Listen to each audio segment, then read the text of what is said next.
Mudassir sir, you can begin.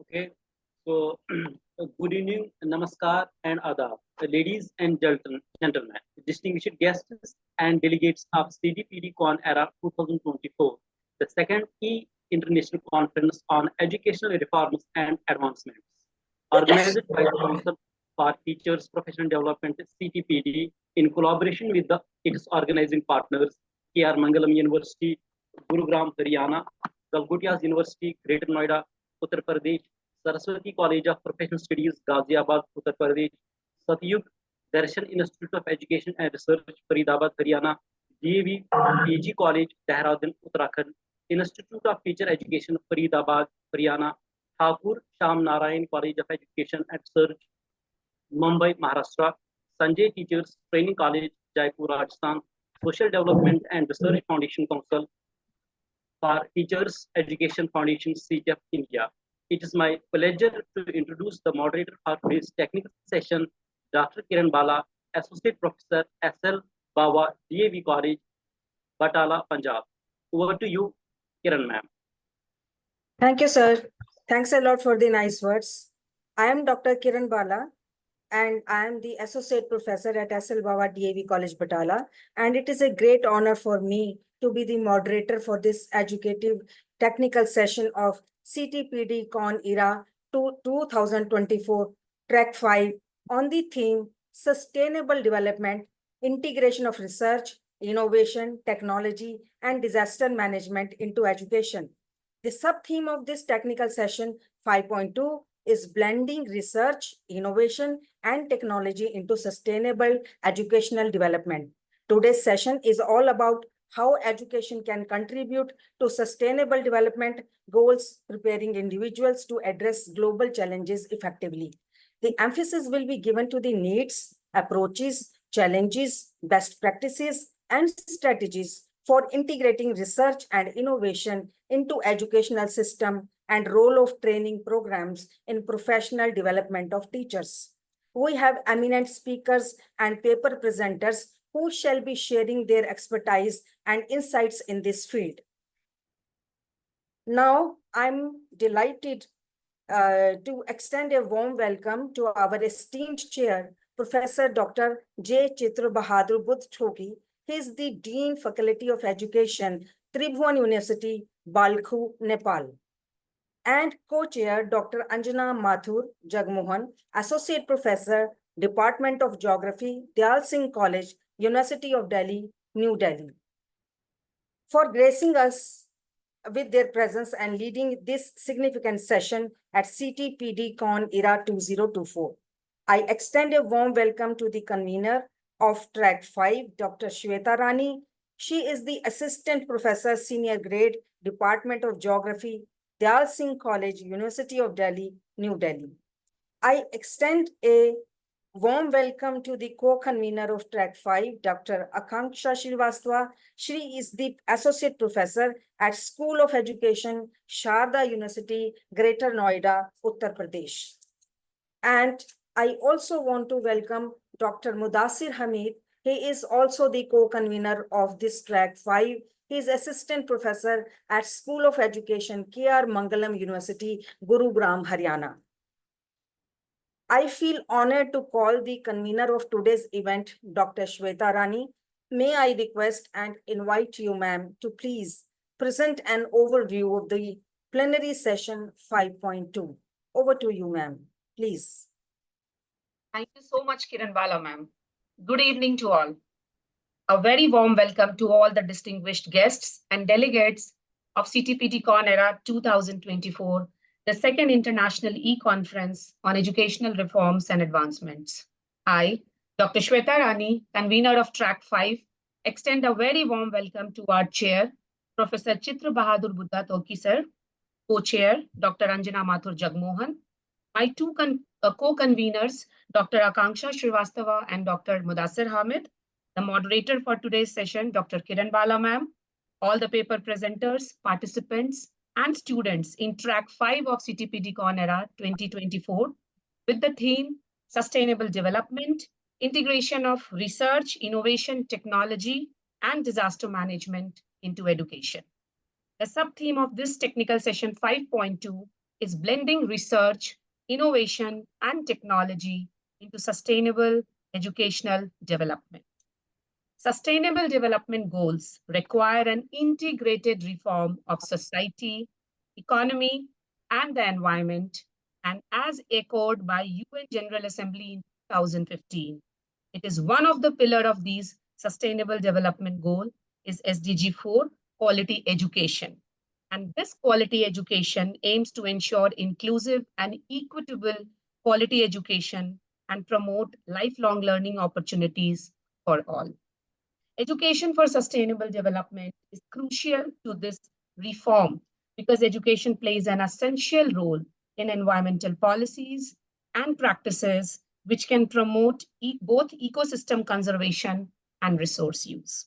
Education is also one of the calculated indicators of HDI, that is Human Development Index, which is a fundamental dimension of sustainable development assessment. Overall, education for sustainable development aims to find an effective solution for a multidimensional world. The digital transformation of the global economy and society is increasing the complexity of the modern world as well as the speed of change due to increased connectivity and an increase in the number of better educated individuals worldwide. Now, in this connection, research, innovation, and technology, all the three have emerged as crucial drivers of sustainable development, with the United Nations Sustainable Development Goals providing a comprehensive framework to address the various dimensions. That is people, that is planet, that is prosperity, that is partnership, and that is peace of global challenges. These three together can substantially impact the costs associated with making progress, offering opportunities to develop new solutions, approaches, and environmental actions that can actually contribute to sustainable development. Thus, research, innovation, and third, technology are very finely and must be crucially imbibed into sustainable educational development. So with this brief overview of the session, I hand over the podium to Kiran Bala ma'am to continue with further deliberations of today's session in track 5.2. Thank you. Thank you so much. Thanks a lot, ma'am. Thanks a lot, ma'am, for the overview. Now it's my honor to introduce our esteemed chair, Professor Dr. J. Chitra Bahadur Buddh Thoki. He is the Dean Faculty of Education, Tribhuvan University, Balkhu, Nepal. He has such a vast experience that reading his profile is like showing ardent lamp to the bright glowing sun. He has countless research papers to his credit and many more accolades to cherish. With your guidance, we are confident that this session will be a resounding success, leaving a lasting impact on all participants. May I invite Professor Dr. J. Chitra Bahadur Buddh Thoki to deliver his address. Over to you, sir. Thank you, sir. Over to you, sir. Sir, you can kindly unmute yourself. I've made you the co-host. Thank you. Thank you.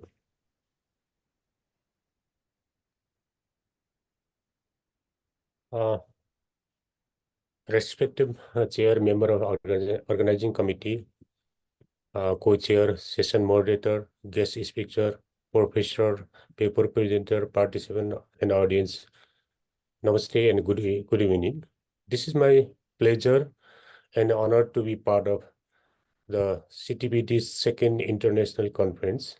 I would like to thank the organizing committee for inviting me to chair this session, which is related to the goal of SDG. Education, research, innovation, and technology are key drivers of the sustainable development. Higher education institutions and universities should integrate the research, innovation, technology to produce 21st century relevant knowledge and technological innovation that can address the complex problem of the today.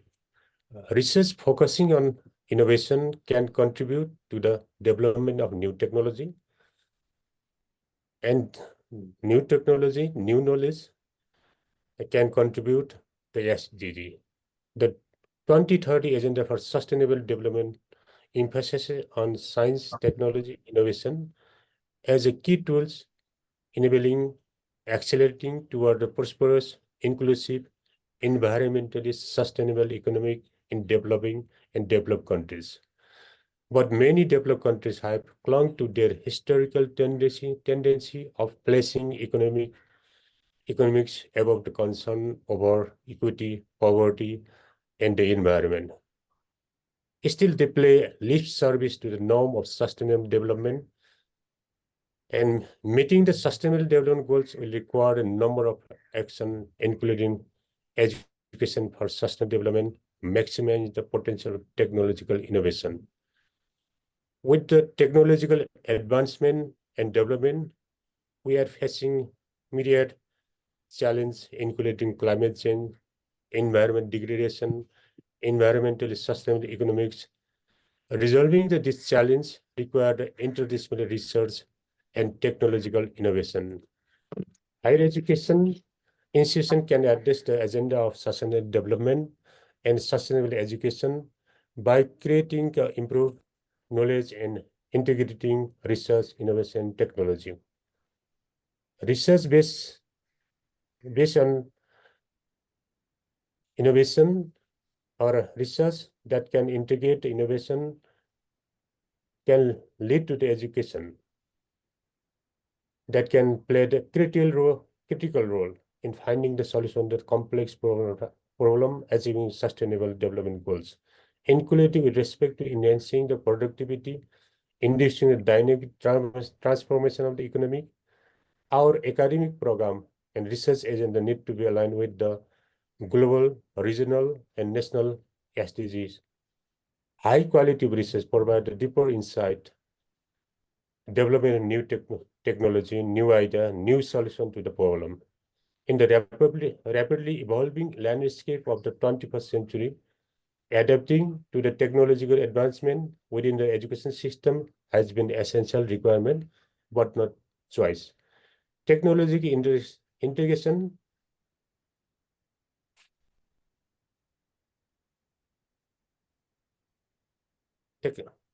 technology integration in all level sphere of education create opportunity for doing research, innovation, development. Innovation in AI and digital technology have introduced a new dimension in the education. The education system cannot be sustainable without introduction of digital technology and AI in the teaching learning environment. After a few decades, there will be few students in a physical classroom of the university and higher education. Education institution and teacher education institution need to gradually integrate the digital technology, adopt a blended learning approach for their sustainability in the future. We need the innovative skill teacher, experts, scientists, engineer, designer, artists, and researcher that can contribute to the sustainable education and development by integrating research, innovation, and technology. In this session, selected paper will be highlighted the need for integrating research, innovation, and technology, including AI and machine learning, for sustainable education development, including climate and disaster management. In this session, our paper presenter will highlight the very important area: sustainable development, disaster management, machine AI, integration of technology, all things. I think this paper will provide valuable insight, valuable idea and knowledge for the audience. With this few words, I'd like to stop here, and I'd like to request moderator to continue the session, paper presentation. Thank you. Thanks a lot, sir. Thank you. Your insights have left an indelible mark on us all. Thanks a lot, sir. Now, I feel privileged to introduce our esteemed co-chair, Dr. Anjana Mathur Jagmohan, Associate Professor, Department of Geography, Dayal Singh College, University of Delhi, New Delhi. Ma'am has done her MA, MPhil and PhD from Delhi University and she has cleared her UGC. She has a vast teaching experience of 23 years. Her areas of interest are urban and political geography. She chaired a session and presented 3 research papers at International Geographical Union Conference held in Moscow on 2018. She is also the co-investigator of the project College Readiness and Student Success in Higher Education in India. She has also created a video lecture for EPG Pathshala. Ma'am, with such a vast experience, we eagerly anticipate the insights and discussions that will unfold under your guidance. So thanks a lot. We now commence with the paper presentation. Let me reiterate and request the presenters to be concise and adhere to the time limit of 5 minutes for your presentation. We are also pleased to announce that during the valedictory session, the Best Paper Presentation Awards, one from each plenary session, will be announced.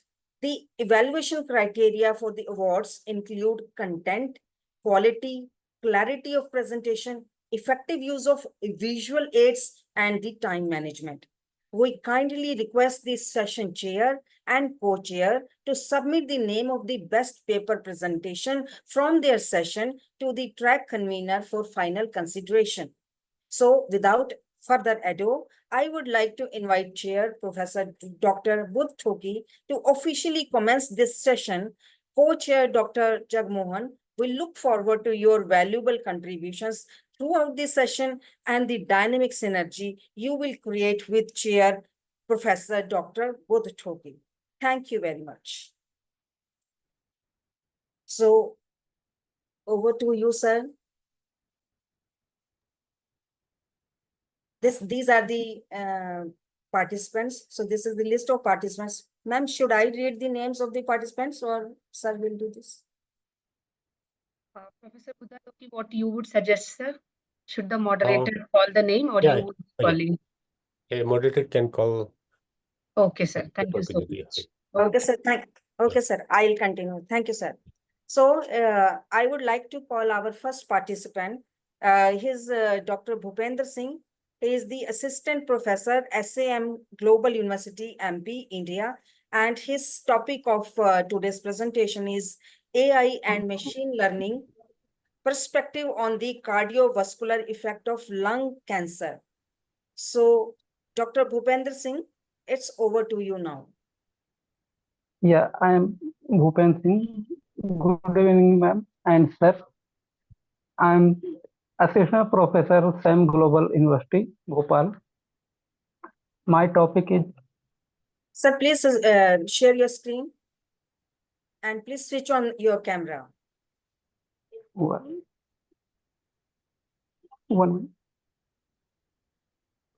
Presentation time is 5 minutes. Kiran?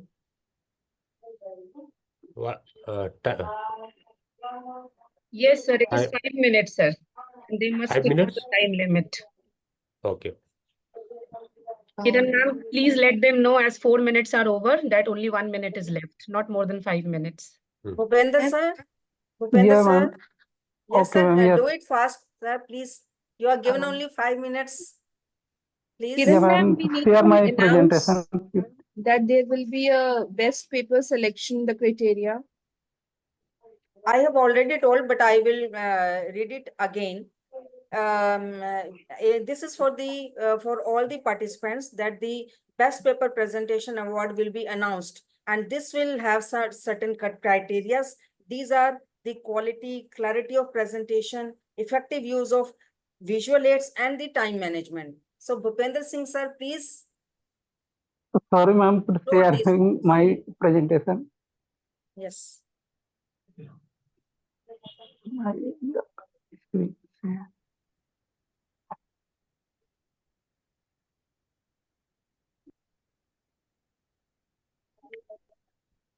Visual, ma'am, my presentation. No, sir, it is not visible.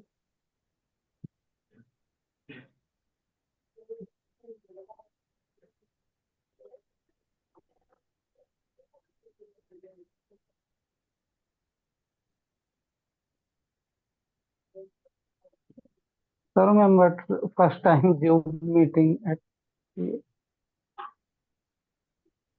Ma'am, should I call the second one?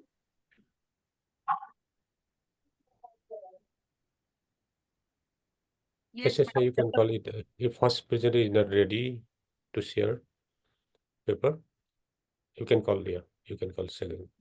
Okay, sir.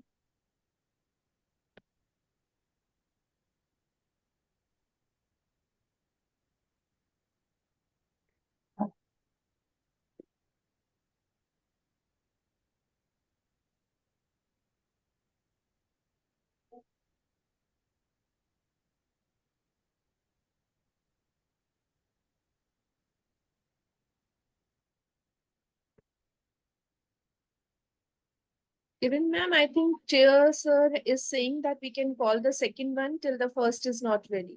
Okay, sir. Okay, ma'am. So may I call now the second presenter, Dr. Monisha Juneja. She is the Assistant Professor, State Institute of Hotel Management, Indore. And the second author is Dr. Tahir Sufi. And their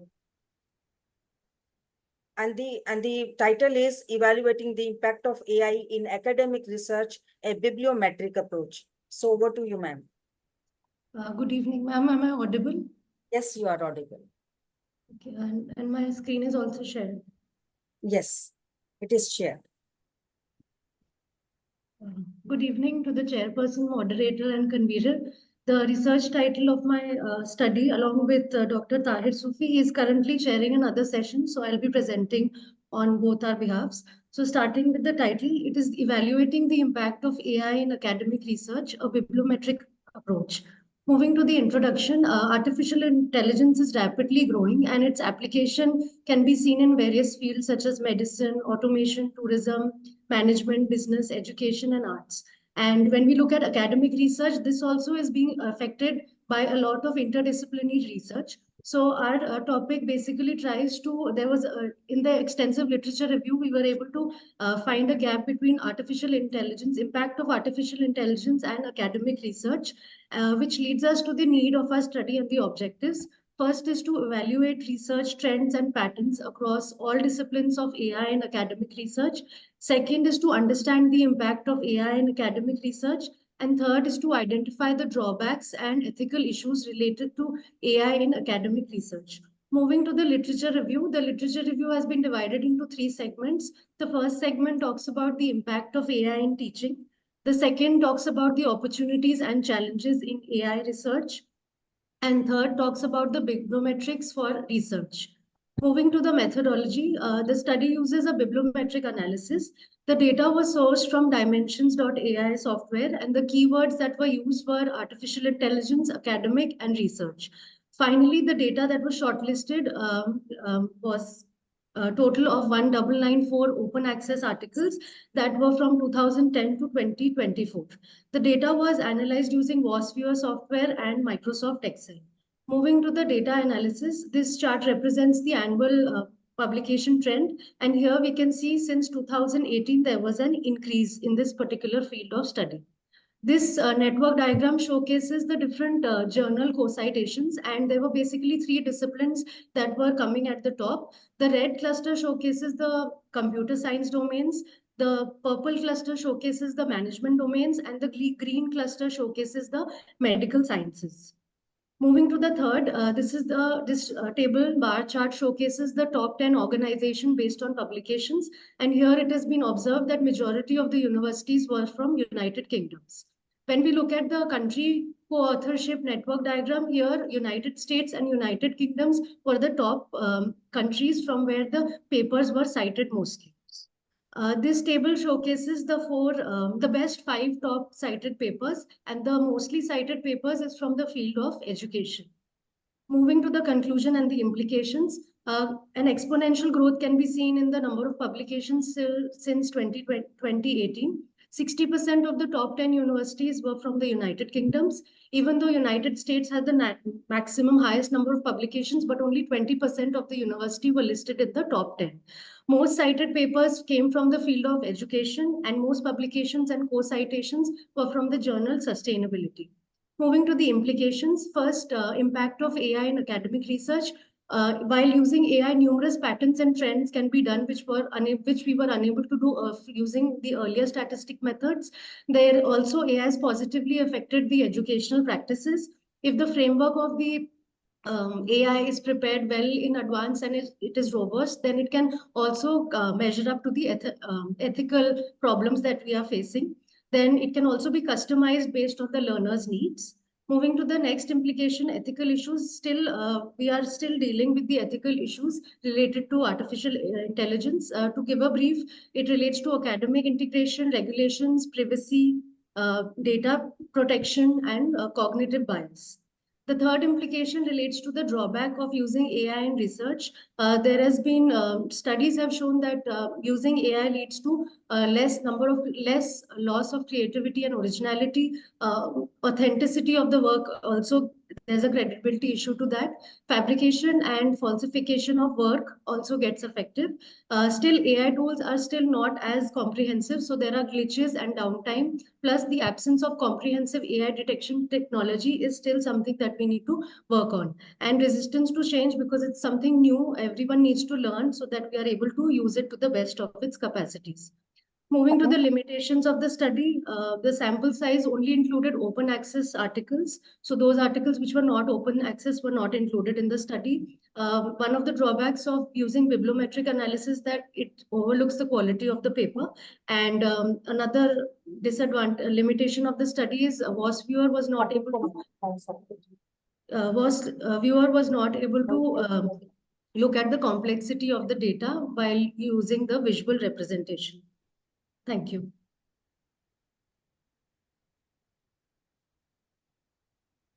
So thanks a lot, ma'am. Thank you. Thank you. So, respected chair, should I move further? Yes, you can move to third. Thank you, sir. Yeah. So, and now I am calling the third presenter, Dr. Sweta Bhargava. She is Assistant Professor, Sanjay Teachers Training College, Jaipur, Rajasthan. And the topic is Role of Training Programs in Professional and Technological Developments of Teachers. Over to you, ma'am, please. Thank you, ma'am. Good evening, all the dignitaries. Thank you, organizing team, for giving me this opportunity to present my paper. And the topic of my paper is role of training programs in professional and technological development of teachers. I have selected this topic because being a teacher educator, we are responsible not only for imparting knowledge, but also for promoting critical thinking, creativity, and adaptability in students. Nowadays, training programs serve as a vital platform for improving the skills and knowledge of teachers, enabling them to effectively navigate the complexity of modern education. In the dynamic environment of modern education, continuous professional development is essential for educators to keep abreast of evolving teaching methods and technological advances. Training programs offer essential opportunities for teachers to improve their teaching techniques, differentiate instructions, and create inclusive learning environment. Various models of teachers' educations, including workshops, seminars, certification programs, and mentoring plus provide comprehensive support for professional growth. Next, what is the importance of professional development? Why do we need this in the development of professional?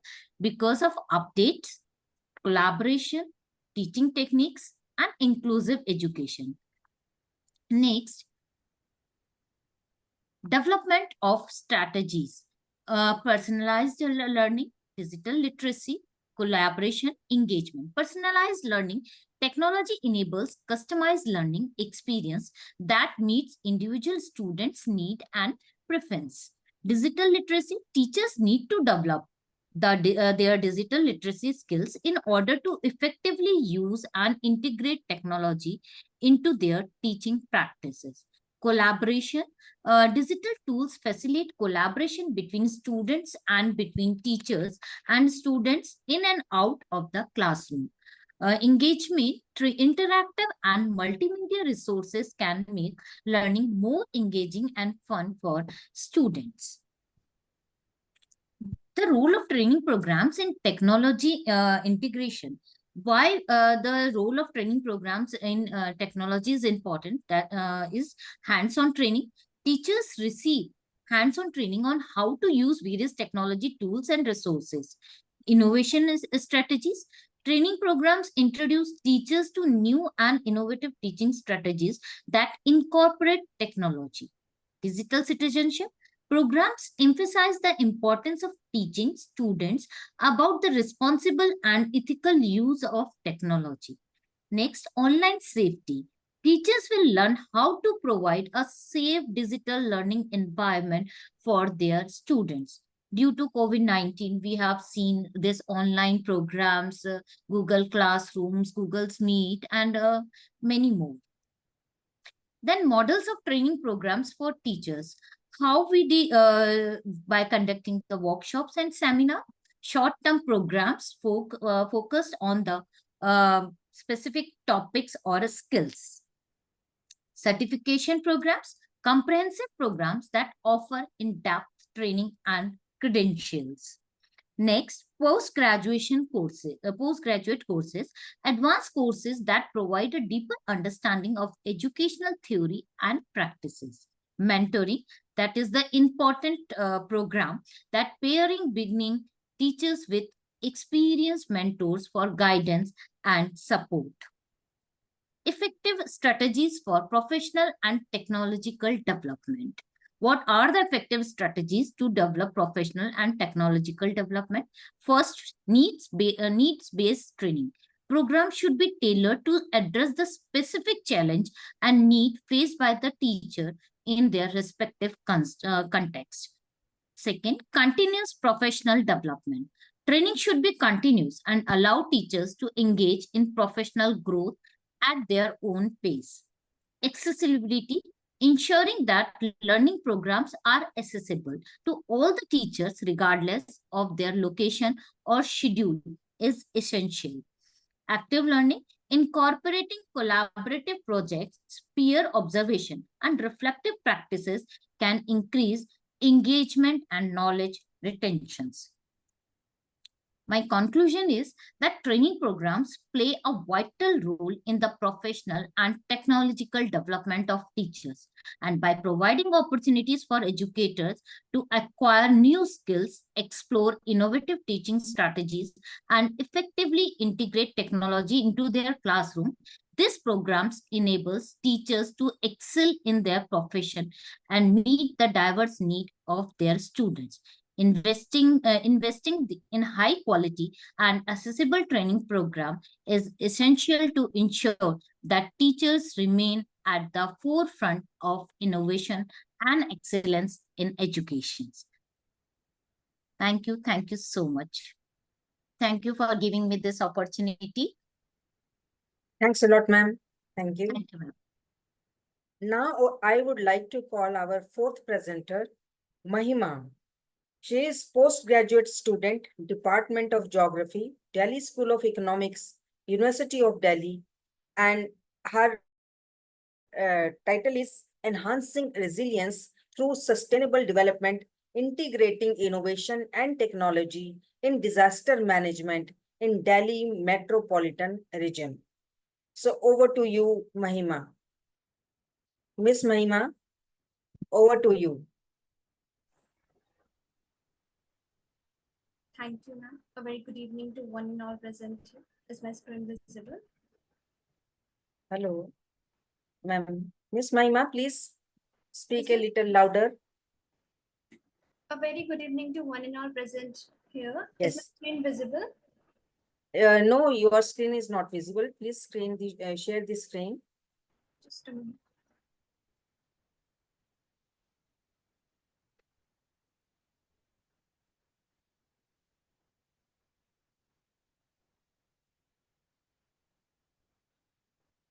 Yes, it is visible.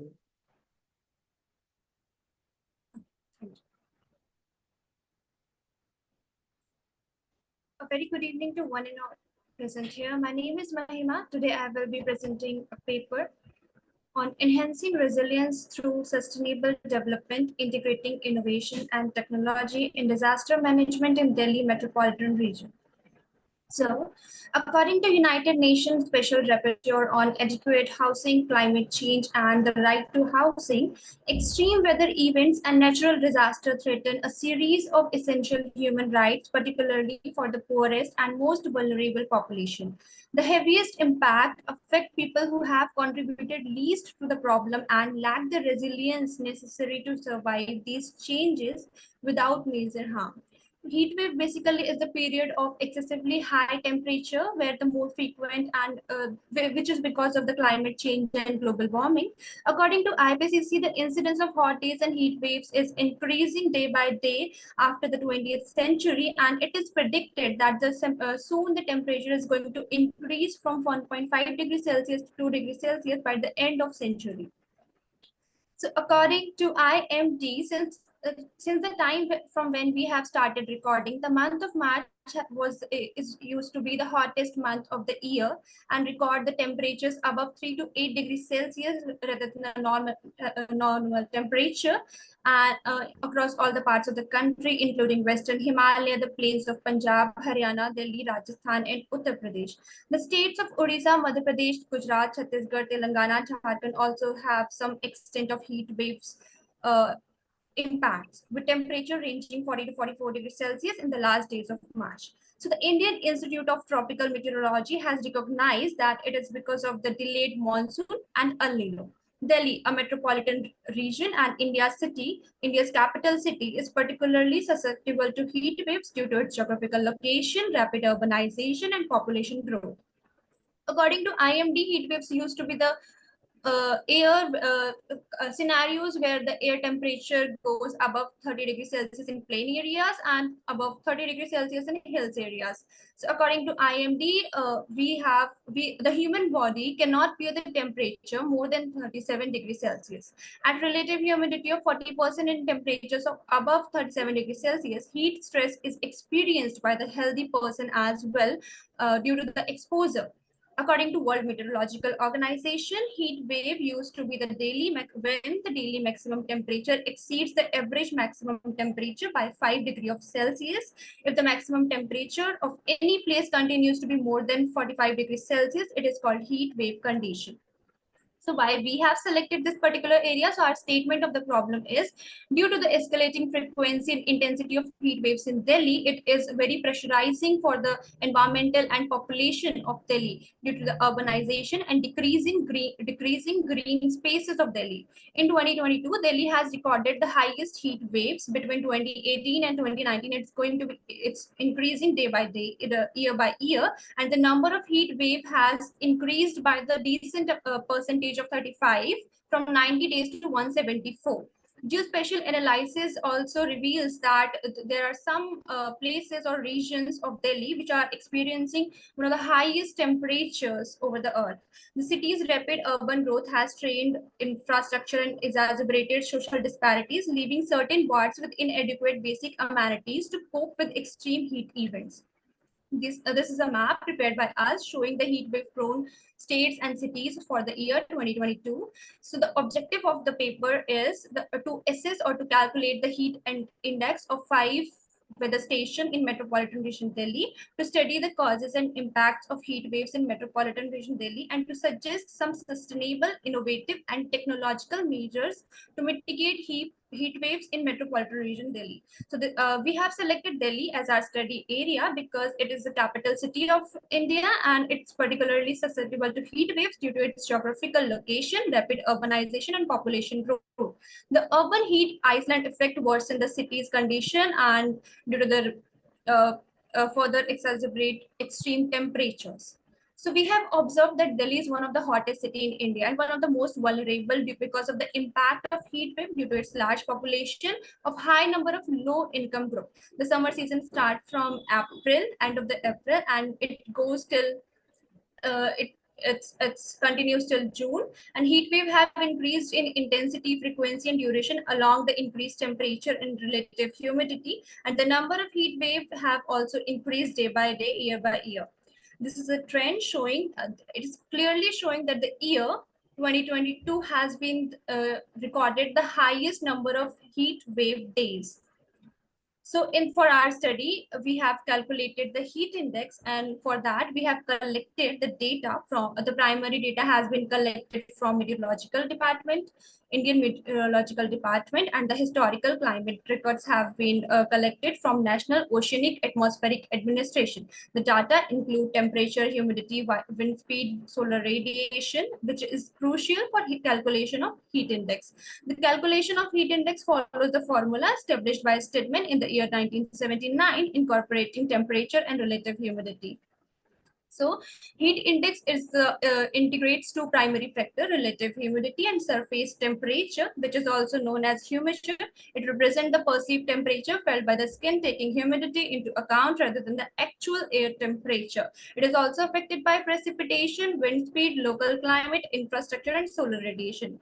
This is the equations showing how we can calculate the heat index. The number are going to be constant, and in the space of T, we have to put the temperature. At the place of RH, we have to put the relative humidity. This is how we are calculating heat index, and this is the multiple regression analysis, which is done by the Lance P. Rothfuss.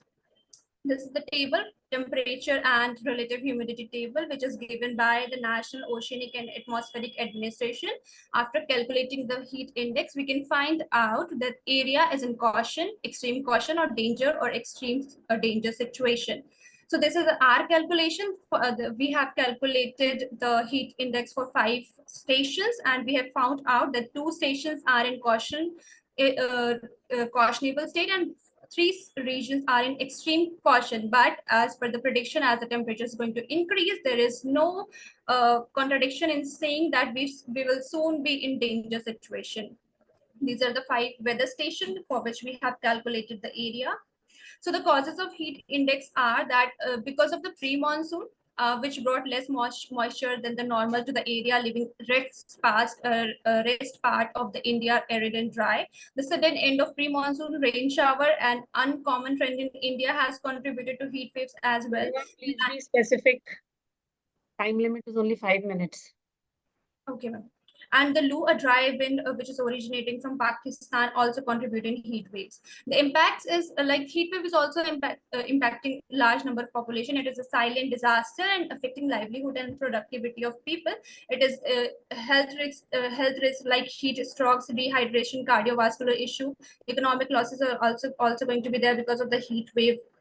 Impact infrastructural stress in vulnerable communities.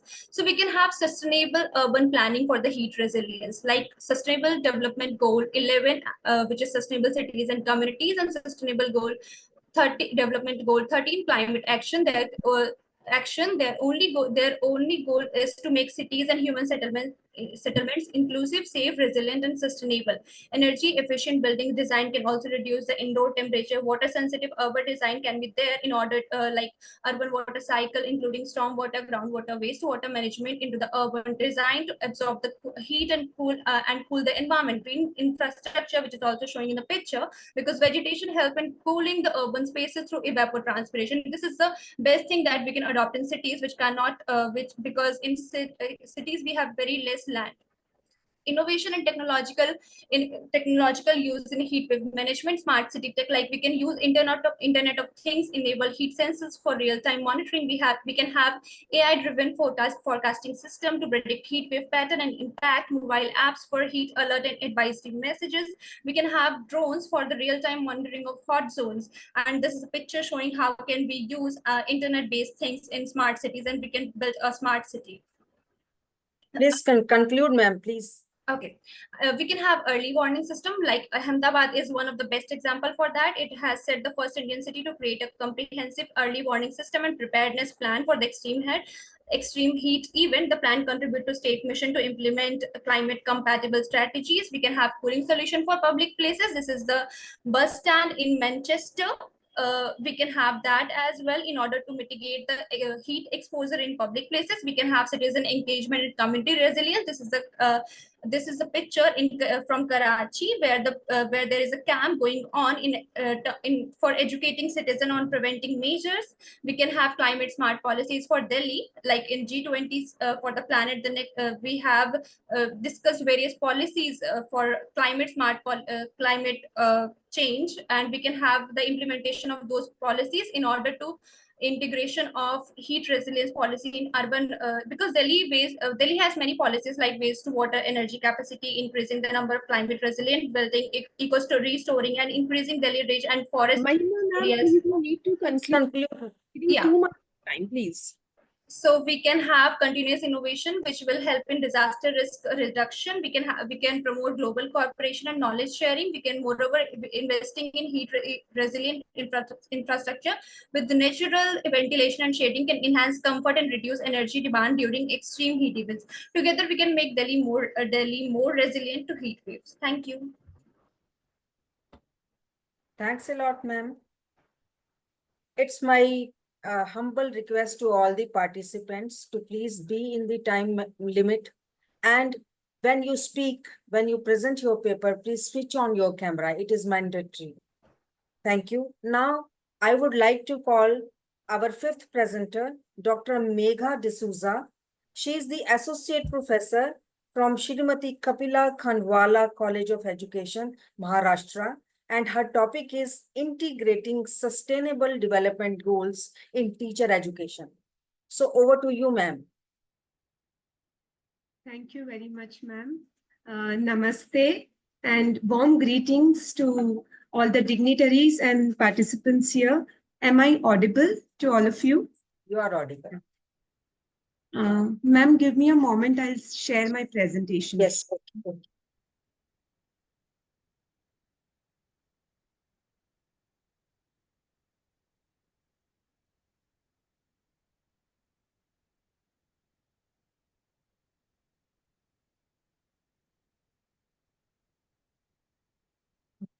I hope the presentation is seen. Yes, it is. It is. Okay. Please. So, man and nature they share an indispensable relationship, and we are completely dependent. This human race is completely dependent on environment. But today, the nature of environment, it has reached at such a point that if we do not take corrective measures, there will be no turning back.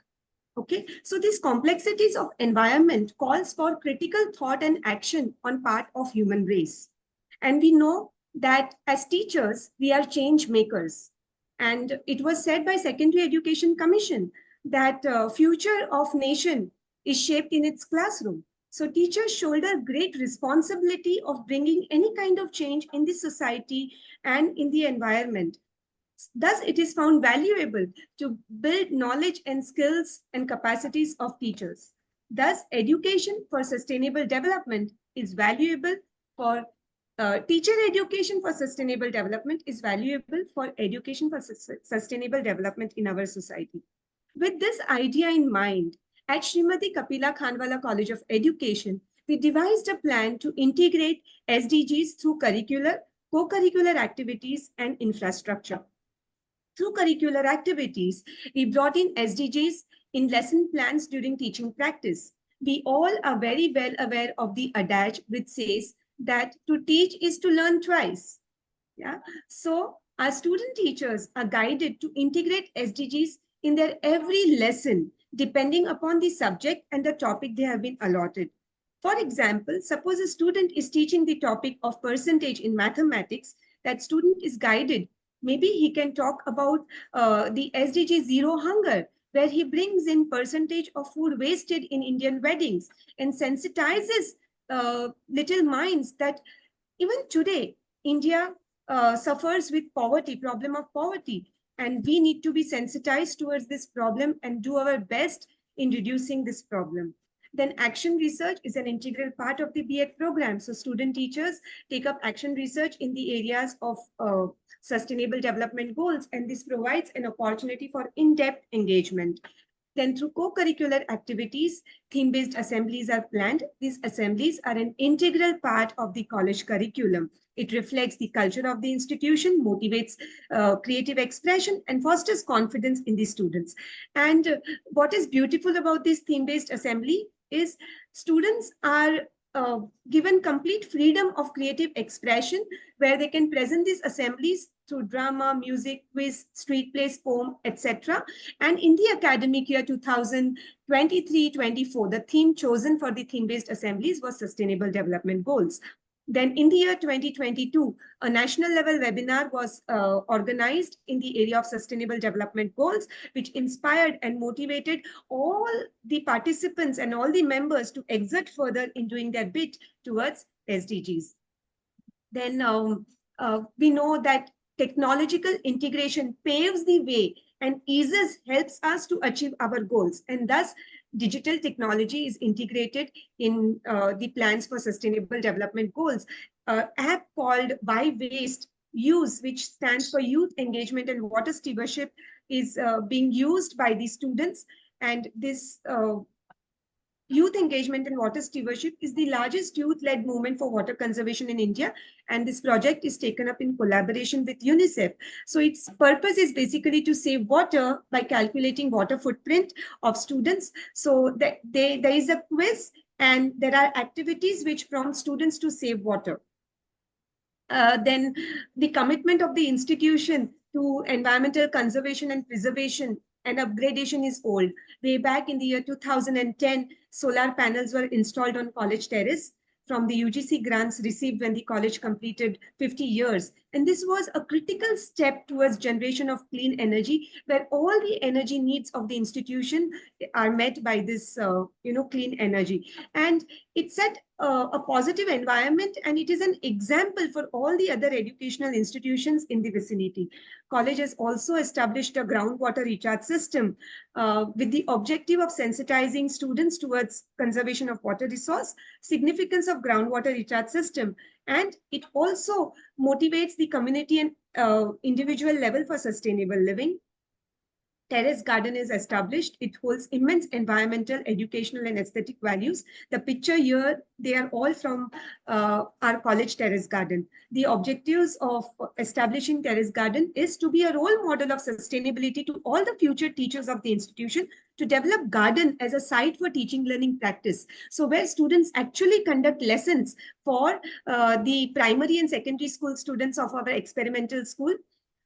This garden is used to cultivate vegetables, fruits, and herbs, to promote gardening skills in our students, to develop appreciation for sustainable practices through terrace gardening, to increase participation in environmental conservation activities, of course, to develop knowledge related to gardening, composting, etc. Apart from all these very focused activities of curricular activities, co-curricular activities, and infrastructure development that we have brought in the institution, there are other sustainable practices in the college which have been, we have been doing since years, where we try to go paperless as much as possible. We display internal assessment questions on projector and do not give question paper to the students. Assignments are submitted in softer version and not to printouts. We use both sides of the paper for printing. We reuse blank sides of the printed paper. And students are asked to bring their own plates during various occasions like sports, cultural celebrations, etc. And students are engaged in various environmental initiatives like beach cleaning, seed ball making, etc. So with firm belief that we do not inherit our earth from our ancestors, but we have borrowed it, and it is our responsibility, moral responsibility, to pass it on to the future generation. With a firm belief in this idea, we at KKC are doing our bit. Yeah, thank you very much. So, thanks a lot, ma'am, for your presentation. Now, I would like to call our sixth presenter, Dr. Meenakshi Chaturvedi. She is the Assistant Professor, IAS College of Education, MP, and the topic is, integrating research and innovations into educational systems needs, approaches, and challenges. So over to you, Meenakshi ma'am. Thank you so much, ma'am. Sorry to interrupt, Meenakshi ma'am, but just a request to all the presenters, kindly adhere to the time limit because most of the presenters are taking more than the time limit given to them. So please adhere to the time limit. Ji, ma'am. Sure.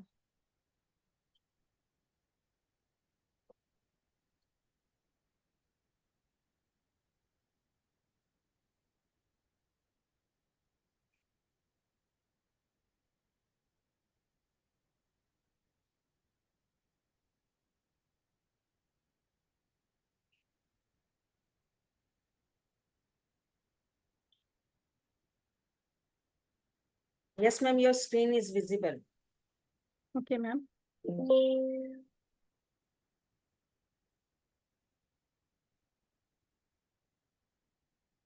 Ma'am, it is full screen now. Yes, it is. Okay. Good evening, everyone. My topic is integration of innovations and research into educational systems, needs, strategies, and obstacles. I am Dr. Meenakshi Chaturvedi, Assistant Professor, IS College of Education, IS University, Bhopal, and my co-author is Dr. Poonam Mishra, Professor, DAV PG College, Dehradun, Uttarakhand. This paper examines the significance of research studies, needs that drive this integration, the strategies to incorporate research findings, and challenges incorporated in the process. The need and significance of research studies lies in promoting the integration of new technologies and innovative practices in education by assessing the impact of these technologies on student learning outcomes.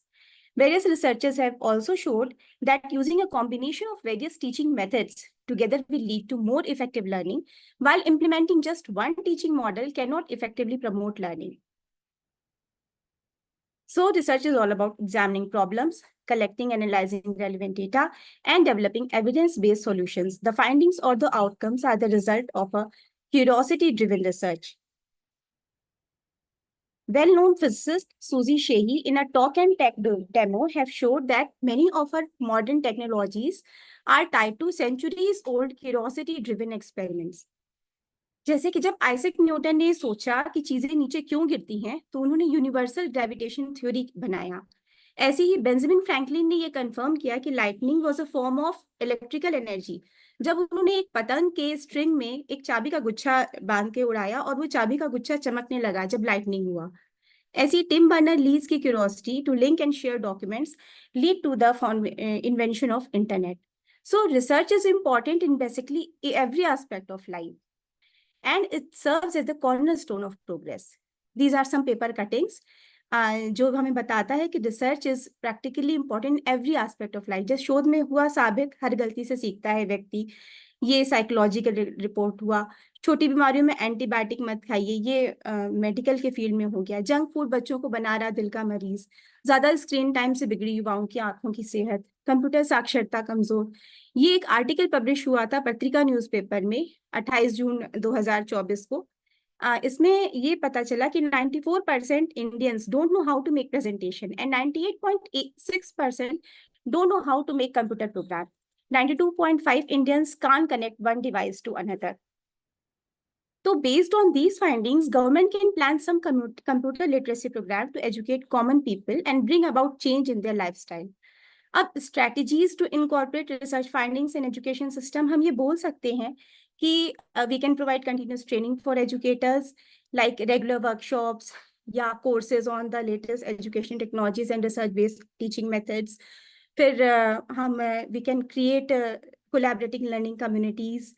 Mentorship programs can also be initiated so that experienced educators can provide guidance and support to newly recruited teachers. फिर this we can resource sharing हम कर सकते हैं. This resource pooling can lead to more comprehensive and well-supported research initiatives that individual institutions might not be able to undertake alone. फिर it can help educators stay updated with the latest research findings and methodologies, which they can incorporate into their teaching practices. फिर new curricula they can integrate and the latest scientific and educational research. फिर increased funding opportunities, इसमें हम collaborating networks can attract funding from government agencies, ये private institutions से हम कर सकते हैं. Ma'am, please come to फिर the real slide. जी मैम. फिर real world application of research है. This help in translating theoretical research into practical application mode.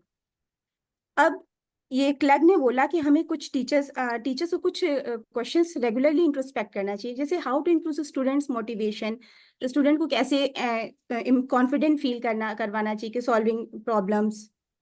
फिर challenges in integrating research findings, challenges in resistance to adopt new change, जैसे lack of understanding, fear of the unknown और comfort with existing practices, ये वो उनको resistant करता है कि वो हम new change हम नहीं कर सकते. फिर it can hinder their ability to adopt and implement new practices. फिर ये जो भी lack of collaboration है, it can impede the sharing and implementation of new ideas. फिर equity concerns हैं. Innovations and new research often benefit those in well-resourced schools, potentially widening the gap between advantaged and disadvantaged students. Ensuring equitable access to new resources and opportunity is a significant challenge. Without clear and proper evidence, stakeholders may be hesitant to adopt new practices. Conclusion में हम कह सकते हैं कि by continuously incorporating findings from educational research, teaching methods can be refined and improved. Effective teaching and strategies can be identified, and new findings from cognitive science and educational technology into the curricula can be integrated. Thus, in a nutshell, we can say that by fostering a culture of openness to change, providing adequate resources and support, and promoting collaboration, educational systems can better integrate research and innovations to enhance learning outcomes. These are the references. और finally हम कह सकते हैं कि जैसे जब हमारे अंदर किसी चीज को जानने की या कुछ नया बनाने की तीव्र इच्छा जागृत होती है, when creations flow like rivers bright, new ideas bloom in the softest light. From thought to form, they take their flight, and dreams are born in endless sight. Thank you so much, everyone. Thank you. Thanks a lot, Meenakshi ma'am, for your presentation. Now I would like to call our seventh presenter. She is Dr. Pooja Sharma. She is Associate Professor, BSSS Institute of Advanced Studies, and her topic is Best Practices in Research and Technological Innovation for a Sustainable Higher Education System. So over to you, ma'am. Pooja, ma'am. Good evening, ma'am. Ma'am, my voice is clear? Yes, your voice is Okay. perfect. All right. Good evening to all the esteemed dignitaries in this track, and also to very good evening to all my co-presenters. So, ma'am, I'll just share my screen.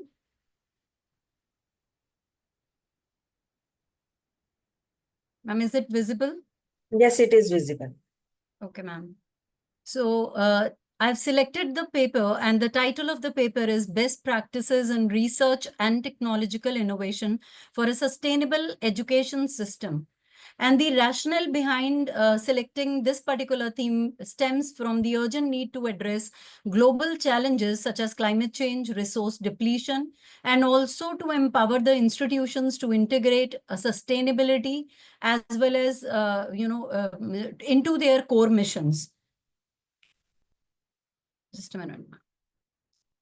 Best practices in research play a pivotal role in shaping an education system that is adaptable, inclusive, and sustainable. And these practices include the adoption of evidence-based methodologies, fostering interdisciplinary collaboration, prioritizing equity and inclusivity, and leveraging longitudinal studies. So basically, it is a conceptual paper, and my research methodology for this study involves a comprehensive literature review and case study analysis.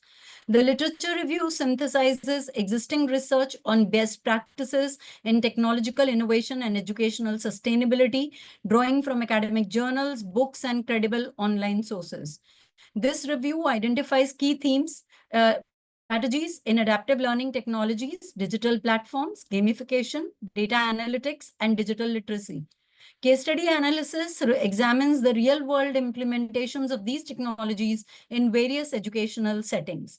Now, data from these case studies is collected through academic publications, institutional reports, and interviews with educators and administrators. So first one is technological innovation. Another significant technological innovation is the use of digital platforms and resources to facilitate open and flexible learning environments. As we are all aware about MOOCs, that is massive open online courses and other online learning platforms. These have made education more accessible to a global audience, breaking down the geographical and financial barriers. Sustainability in education is again a question mark, like how can we improve it? It includes economic and social dimensions. One best practice is the incorporation of sustainability education into the curriculum itself, where we need to educate the students about sustainability issues such as climate change, resource management, social equity. These all will prepare them to become informed and responsible citizens. Adaptive learning technologies. These platforms analyze the student data to provide customized lessons, quizzes, and feedback. And research has shown that adaptive learning can significantly improve student performance and retention rates by providing a personalized learning path that adjusts in real time.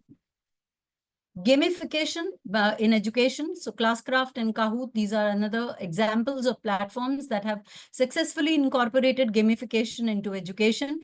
Research indicates that gamification can enhance student engagement, motivation, and even academic performance.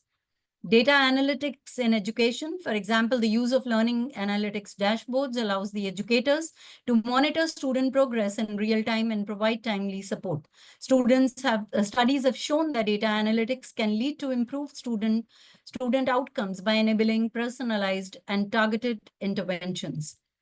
The case studies that were taken in for this particular research paper from international institutions had selected Arizona State University. They have adopted adaptive learning technologies. Massachusetts Institute of Technology, US, they have adopted digital platforms for flexible learning. University of California have given a lot of stress on gamification. Purdue University have given a lot of stress on data analytics and education.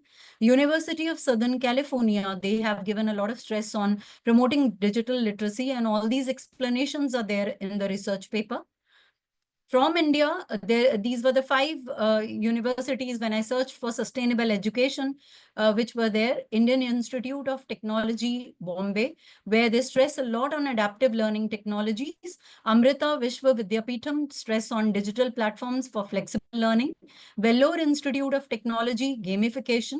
Indian Institute of Management, Bangalore, they stress a lot on data analytics and education, which is their best practices. And Symbiosis International University's best practices promoting digital literacy. So these were the various best practices that were studied through the they were analyzed. And as a conclusion, implementing evidence-based practices, fostering collaborative research, utilizing adaptive learning technologies, and incorporating sustainability education are all critical components. By continuously evolving and adapting to new challenges, education systems can remain relevant and effective, ultimately contributing to a more sustainable and equitable society. Thank you. Thanks a lot, Pooja ma'am. Thank you so much, ma'am. Thank you. Now I would like to call our 8th presenter, Rinki, and she is the research scholar, School of Humanities, K.R. Mangalam University, Gurugram, Haryana. And her presentation title is Integrating Sustainable Development, Innovation, Technology, and Disaster Management in Education, a comprehensive review.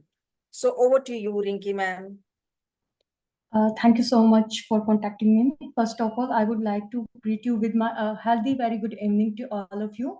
And I would like to thank you for giving me this opportunity to introduce and to present my paper in front of you. Shall I start? And am I audible to you, ma'am? Yes, you are perfectly audible. Please Okay, start. Ma'am, first of all, I would like to discuss with my title, that is Integrating Sustainable Development, Innovation, Technology, and Disaster Management in Education, which is a comprehensive review. First of all, we will start with the I'm abstract. very sorry, ma'am मुझे लग रहा है ये first इससे पहले वाले presenter ने अभी स्लाइड अपना वो नहीं करा है, अनशेयर नहीं करा है, तो आपका स्लाइड शेयर नहीं हो रहा है शायद. Ma'am, am I visible to you? Kiran ma'am शायद इनसे पहले वाले प्रेजेंटर की ही स्क्रीन दिख रही है अभी तक. Yeah, enough, fine. It started. Yeah. Now it is visible? Yes, yes. Okay, ma'am. Just give me a sec. Okay. So my first title is Integrating Sustainable Development, Innovation Technology, and Disaster Management in Education. And first, we will start with abstract. This review explored the interplay between how innovation, technology, disaster management, and sustainable development in education. It focused on the all over 4 key areas, that is sustainable development, research and innovation, disaster management, and policy and governance. That talks about the track number 5. The concept of sustainable development is first highlighted in the 21st century, and the center to this discussion is the analysis of the United Nations 17 Sustainable Goals, with a particular focus on the education for sustainable development. The main aim to cultivate knowledge, how to cultivate skills, and how to cultivate perspectives that advances sustainability within educational institute. First, when we will talk about the research and innovation aspect in the educations, this section will discuss the role of digital learning platforms and tools, and challenges. It also talks about the challenges making research inclusive and accessible and best practices for utilizing technological advancement to achieve the SDG goals in the settings of educationals. Next, we will talk about the disaster management, that how it identify natural and man-made hazards and how the education can help to be prepared for the management of disaster. Finally, the review highlights the significance of readiness and sound governance, policy alignment with sustainability goals. This study calls for a collaborative effort from educators, policymakers, stakeholders to create resilient and sustainable learning outcomes. In the introduction part, I have talked about the what is sustainable development goals. So basically, sustainable development aims to meet present needs without compromising future generations. It encompasses growth and development across social, environment, economic, and physical levels. It was firstly introduced at the 1992 Earth Summit and adopted by the UN in 2050, and it aims to reach and to complete the SDG goals by 2030, addressing global challenges like poverty, education, and climate change. This paper focuses on SDG 4, that is totally talk about the inclusive and equitable quality education and lifelong learning. Integrating sustainable development with education involves incorporating societal, economical, environmental responsibilities into curricula using innovative methodologies like blended learning, inquiry-based learning, and gamification to increase motivation and achievement. Then we will talk about the technology in education. For example, VR, LMS model platforms like Google Classrooms in COVID-19 pandemic highlighted the importance of these online platforms. Then in literature review, as it is basically a literature review or a review paper, it will most emphasized on the literature review. So it is defined by, if we will talk about the different kind of studies, it will talk about that a study done by Leach et al. In 2023 that focused on the international partnership of exchanging the innovative techniques in the educations, and then the Huckle and Bose in 2023 talks about the innovations, provided tools and technologies engaging students meaningful. Parnike and Luck in the study done by 2030 identified that business engagement through case studies and simultaneous as Rinki, your slide is not moving better. Ma'am, is it on not literature review part? No, it is on abstract only. Ma'am, but I'm on literature review. Now is it moving? No, it's not moving. Just click on literature review. Ma'am, just give me a second. Literature review. Now is it visible, literature review? It's on abstract only. कोई बात नहीं बेटा, just go ahead and complete it fast because आपने 3 minute cross कर दिया है. Okay, I will talk about the total main focus.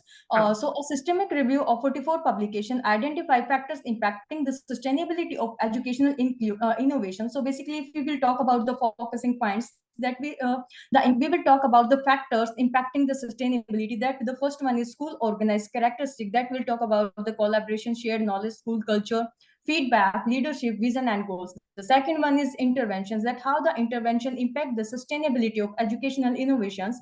For example, intellectual stimulation, distributed leadership, knowledge modeling, communications. In another example of individual factors, that will be that how our attitude impact the sustainability of educational innovations and implications, motivation, trust, confidence, knowledge, and skills. And the next one is context, formal and informal concept. Next, we will talk about in more explanation with the literature review, a study done by the 2023 in Stollenberg and Michelson's, that digitalization should not be viewed as a technological advancement only, but we need to emphasize on the integration with education principles of sustainable development. Then there are many other studies given by different authors named as Barth and Michelson's in my study, Shang and Wang. UNESCO's study also included in this, Leach et al., Priyadarsini, and Indian studies has also included in my research paper. For example, a study given by the Priyadarsini in 2017 highlights the integration of AI. For example, data analytics and IoT, that stands for the Internet to Things in education for resilience and preparedness. And the baby emphasized in 2010 talks about the STEM, that stand for the science, technology, engineering, and maths, education in developing critical thinking and problem solving skills for innovation and sustainable development. For in the next part of methodology, the review uses a narrative research review methodologies that talks about the evaluating literature. The selection process involves extensive searches across databases like PubMed, PsychoInfo, Scopus, and Shodhganga using keywords related to innovation, sustainable development. In the discussion part, we will talk about the studies by Sterling and Wood et al. That highlight the importance of sustainability in education, advocating for transforming learning and competency models. However, practical implications remain challenging. Carnegie and Luck emphasize the need for the curricula. Next, we will talk about the technological advancement noted by the means Please et al. come in to 2010. conclusion. Please come to Okay. conclusion. Okay, man. The last part of the conclusions that will talk about, despite promising findings, challenges remains in integrating sustainable development, technology, innovation, and disaster management in education. Significant changes in policy, curricula, and teacher trainings are needed, along with adequate funding and resources. Future research should be developed scalable model and conduct longitudinal studies to assess long-term impacts. Partnership between educational institutions, government agencies, and private organizations can enhance implementations. Integrating these domains prepares students for a complex world, fostering leaders equipped to address global challenges. Continued research, collaboration, and investment are essential for effective educational strategies, promoting sustainability, innovation, and resilience. That's all. Thank you so much, ma'am. Thanks a lot, Rinki ma'am. Thank you. Now, with due permission from chair and co-chair, ये क्या हरकत होती है, उनको दिखता है सब expression. I would like to call ninth presenter, and he's Sanjay Sharma. He is the research scholar, School of Humanities, K.R. Mangalam University, Gurugram. So over to you, sir. Please. Thank you very much. Am I audible to everyone? Yes, yes, you are audible. Thank you. Thank you Yes, all. Hello. Please share your slides. Yeah. Thank you, Dr. Shweta Rani ji, Dr. Kiran Balaji, Dr. Kansha ji, and respected Chaitra Bahadur sir. I think he has gone. Okay. I need your kind permission, ma'am, to share my slides. Yes.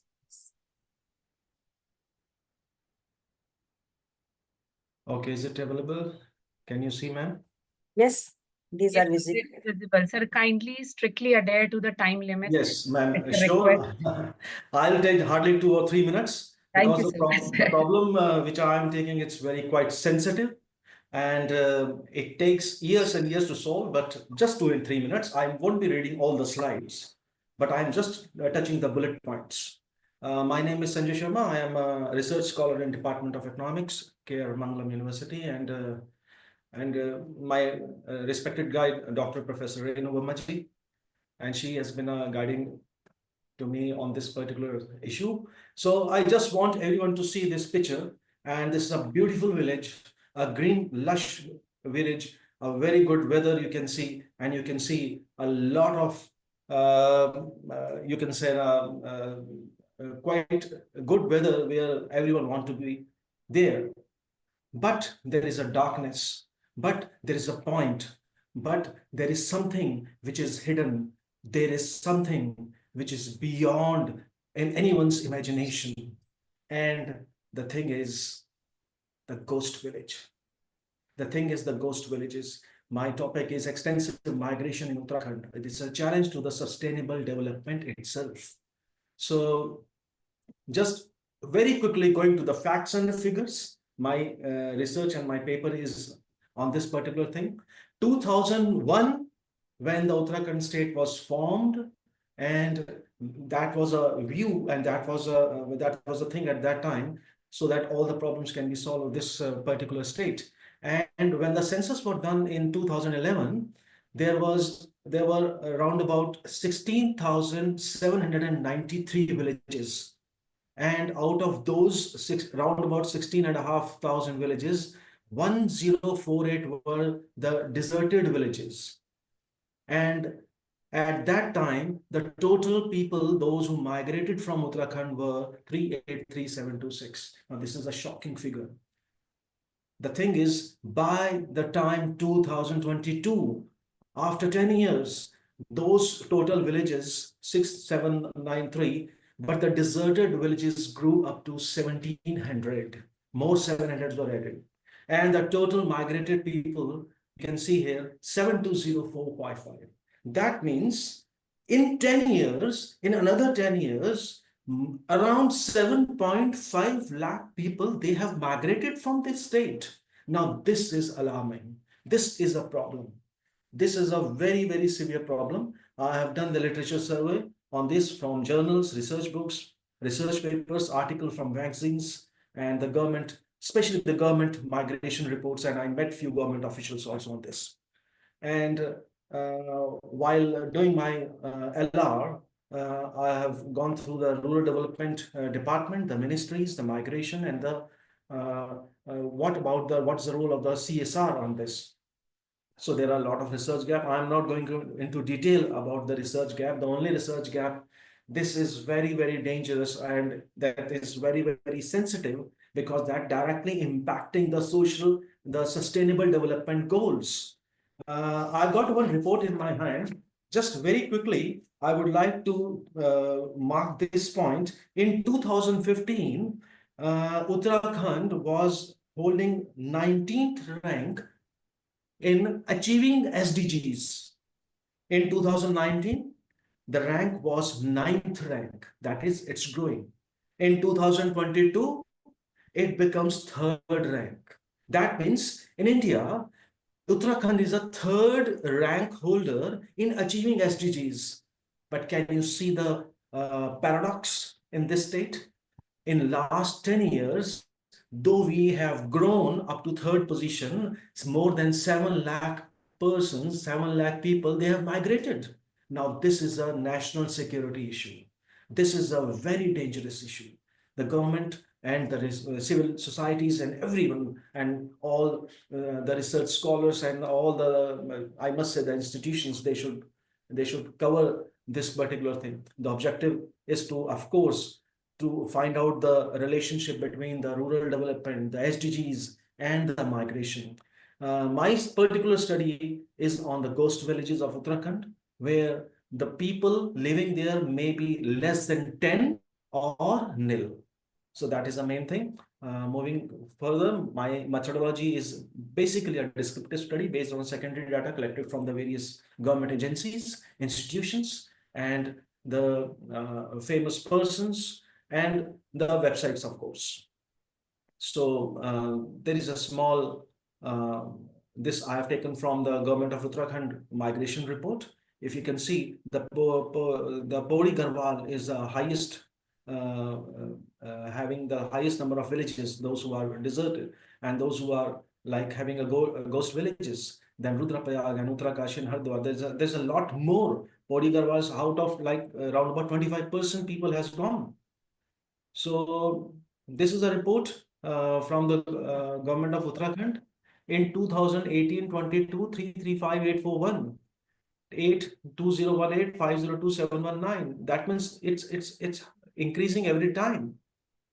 What is the impact on SDGs? The impact on SDGs, it impacts the rural development. It impacts the other things. Lot of scholars and lot of researchers have, of course, this is not a new problem for everyone. They have studied it, and they have studied on the impact, that there's an impact on national security, because it's 683 kilometers area border is with China, and around about 200 kilometers is with Nepal. So there is a security issue as well. The general solution given by the researcher and the research gap is like, the people say, it's bada easy hai. You start providing everything. You start providing the education facilities, health facilities, farming facilities, and there is a lot of tourism, promote tourism, then the problem will be solved. But this is not the case, because the government is having the funds problem. The government's revenue receipts are very, very less as compared to the revenue expenditure. When you see Uttarakhand ko generally hum log kehte the money order economy. But why? Because 80% of the people, they are in the government jobs, and the government is just spending the income rather than getting the income in the form of taxes. So what I am proposing is to go for CSR. All the corporates, they should come, and the policy should be adopted. There should be a feasible and transparent policies on CSR, and a lot of incentives to be given to the, you can say, corporate sector, so that they can spend at least 2% of their net profit in CSR. So there is a limitation to this study also. There are a lot of things more to be done. So because I mentioned few here, like there's a problematic area is there is assumption that private sector is not going to spend money, but that can be sorted out. So the main purpose of this research is to identify the problem of the ghost villages, and the solution is only the CSR, when all the stakeholders, the government, the private corporate sector on one hand, the local villages, the local panchayats, and the civil societies, if they work together, and the funds problem can be solved only through CSR. There's a lot of research is there which I have done on CSR spending by the corporate sector in Uttarakhand, because in Uttarakhand, Uttarakhand is holding 19th position when it comes to the spending of CSR. So that has to be raised, that has to be like work on. So there are a lot of references I've studied. I've studied around about 60, 70 papers on this. So this is all. Thank you very much, ma'am, for your giving this opportunity. I'm very sorry because there was a lot of confusion while joining this particular group. Thank you so much for everything, and thanks everyone for sparing your valuable time. Thank you very much. Thanks a lot, sir. Thank you very much.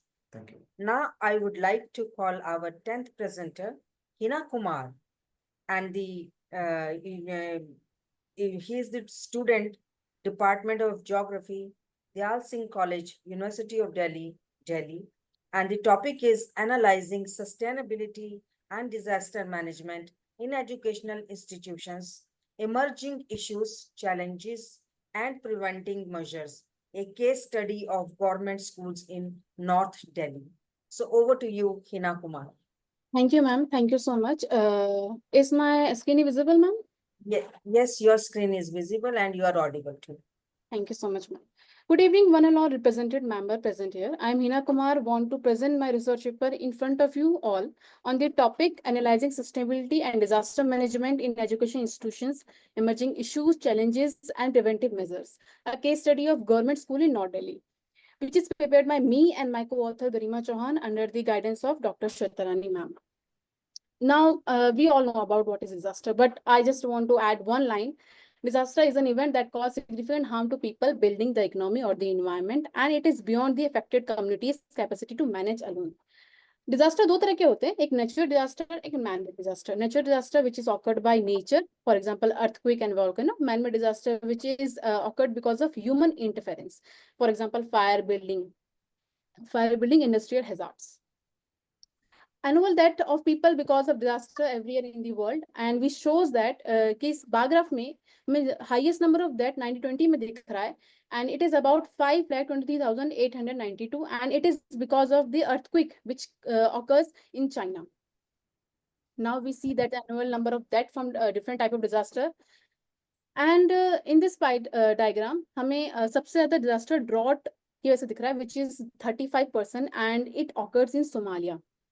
And the population of Somalia is 1.76 crore, according to data 2022, which is given by UNICEF. Now, I want to discuss about the major three disaster in our India. So the first one is Kashmir flood disaster in 2014. The number of that is 5,050 plus, cause continuous rainfall. And the second one, the Indian Ocean tsunami in 2004, जिसमें number of deaths सबसे ज़्यादा हुआ था 2.30 lakh, and magnitude उसका 9.1 and 9.3 था. Now the last one is Great Bengal famine in 1770s, which we all read in our history book in the school. Now, number of death due to natural disaster in India, I already discussed in previous slide, and the highest number of death we see in 2014 because of Kashmir flood. Now, these are some cause-gate factor of disaster in India: geographical factor, industrial, technical factor, climate change, urbanization, and fracture development, man-made, etc. Now, this is a main topic of my research: disaster in school. क्या होता है कि after family school जो है हमारा secondary socialisation होता है, जिसमें हमारा चाइल्ड का mental, physical and all round development होता है. इसलिए ये बहुत जरूरी है इंश्योर करना कि हमारा जो स्कूल है वो डिजास्टर फ्री होना चाहिए. इट मींस जैसे कि in every child irrespective of background deserve safe, inclusive, and environmentally suitable school facilities. In disaster-prone regions where cyclone and flood are frequent, it is crucial to ensure that schools are built without such hazards. Now, disaster management measures, assessing the severity and readiness to deal, reduction of risks, etc.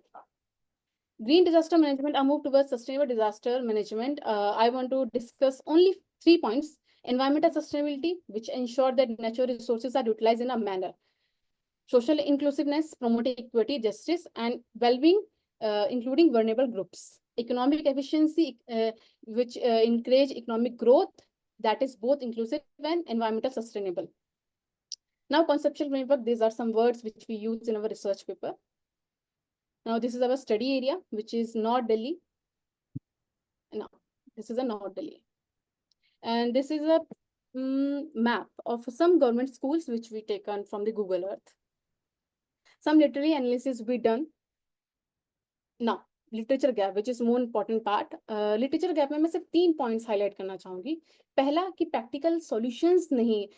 There's a lag. हमने क्या किया कि 6 schools में practically जाके ये experience किया, and हमने एक experiment करके देखा, जिसमें हमने क्या किया, एक mock drill suddenly हमने जो school से discuss करके बजवाई, and then we saw that जो students थे वो used to run, and some students जो थे वो bag लेकर के भाग रहे थे. तो देयर इज अ लैक ना. हमने स्कूल्स ने हालांकि proper measures and proper techniques use किए हैं, जैसे कि उन्होंने इक्वेशन प्लान का चार्ट बना रखा है, हर जो फ्लोर है उस पे हमें फायर एक्सटेंशन देखने को मिलता है, but there is a lack. फिर भी उसमें क्या है, कमी रह गई है, और वो कमी यह है कि बच्चों ने क्या किया, वो चीज अच्छे से सीखी या इम्प्लीमेंट नहीं करनी सीखी है. We just only stuck on the practical theory part, and we don't teach the student practical part. Aims and objective: to access status of sustainability practice in government school, to identify the challenges faced by these schools in disaster management, to propose effective preventive measures, and yes, ma'am. Now this is a material method and result and discussion. I want to okay, possibility fire disaster, earthquake, and electric shock. This is a main disaster which will happen, which will be happening in North Delhi school. Practical applications में हम ये कर सकते हैं, जैसे कि fire extension है. जब मैंने वहाँ पे एक्सपेरिमेंट किया तो मैंने ये पाया कि फायर एक्सटेंशन यूज करना नहीं आता, टीचर्स को नहीं आता है एंड स्टूडेंट्स को भी नहीं आता है. तो वी हैव टू प्रैक्टिकल, हमें सिखाना पड़ेगा. Then this is some pictures and sustainable disaster mitigation preparedness, which I already discussed. And major findings, we found the government school face challenges in their local aspect of disaster management. Most of the school have disaster management chart. And now suggestions. In suggestions, I only discuss the development emergency plan is more important, implementing green building is important, and use of AI is most important. Now, at the last, I want to show you just a 1 second of 1 minute of a video, which helps me to explain my presentation.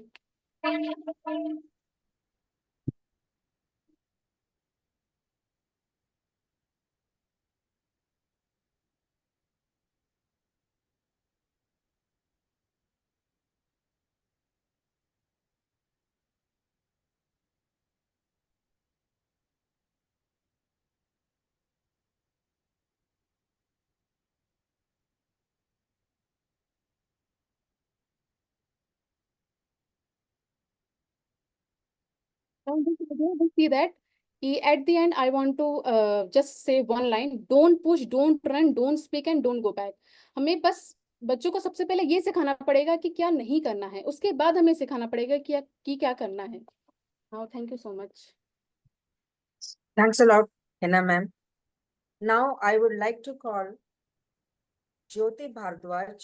She is the assistant professor at Sanjay Teachers Training College, Jaipur, Rajasthan. And the topic is elevating education, the impact of training programs on teachers' professional and technological advancements. So over to you, Jyoti ma'am.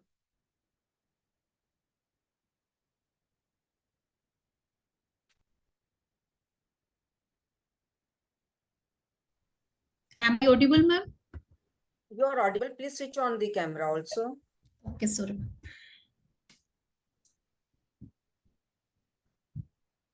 Camera is on, ma'am. No, it's not. It's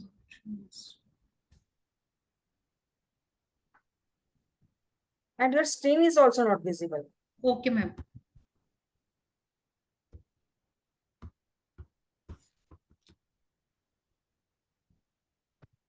Ma'am, now I'm visible. You are visible, but your screen is not visible. Ma'am, I am sharing my screen. Okay.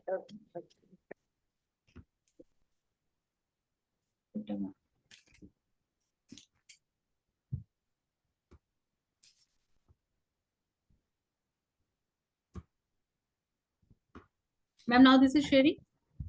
No, ma'am.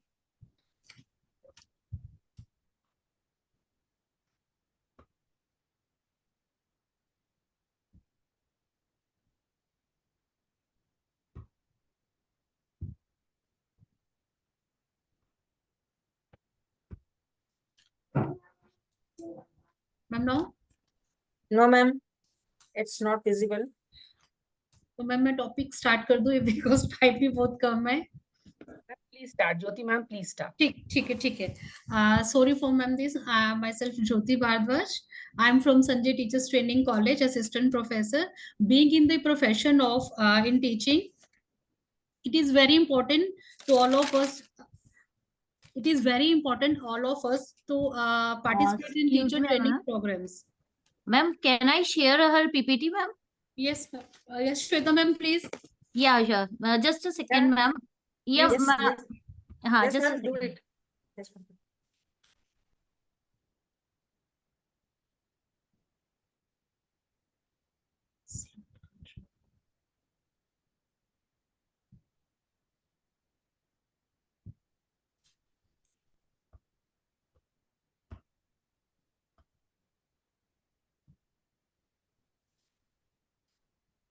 Jyoti ma'am आप पहले screen sharing हटाइए, तभी तो Shweta ma'am screen share कर पाएंगे. Ma'am कर रही हूँ.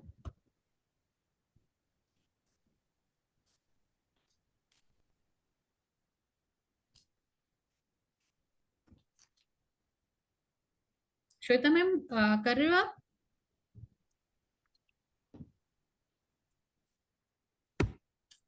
Yes, ma'am. Yes, ma'am. Yes, ma'am. Just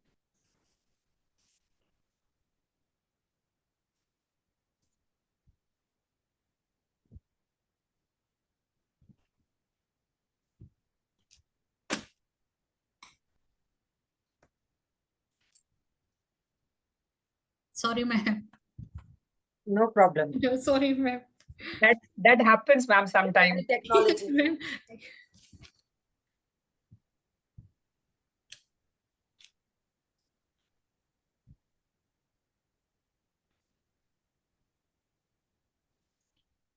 Yes, ma'am. Is it visible now? Yes, yes. Ma'am, it is. please.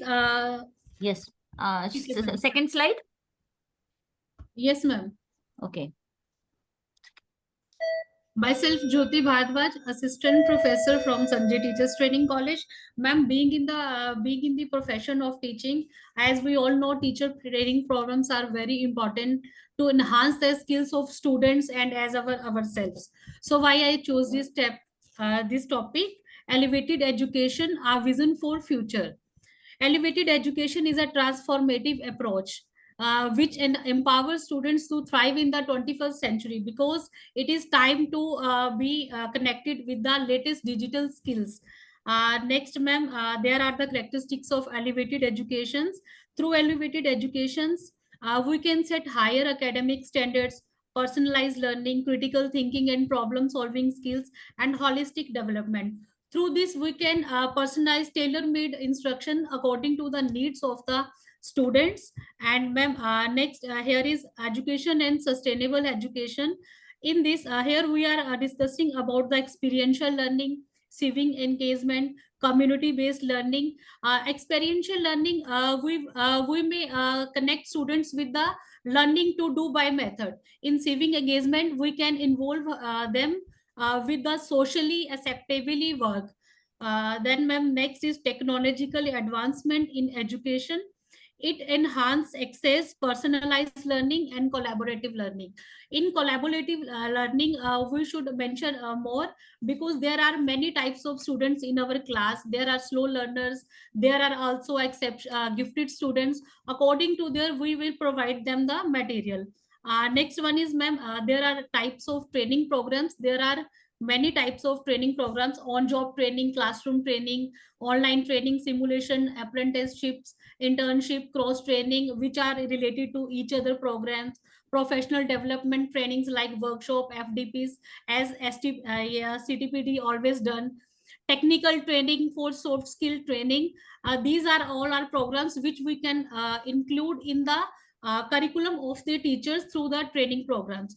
Then teachers play a very important role in this program. By this, they can enhancing the pedagogical skills of themselves and as well as their students, incorporating technological advancement through the latest technology, digital classroom, latest syllabus material content. Through this, we can share each and everything to all kind of students, promoting continuous professional development. Then fostering inclusive education. Inclusive education, there are many types of students who are making their chance to in the classroom. Then role of training program in sustainable education.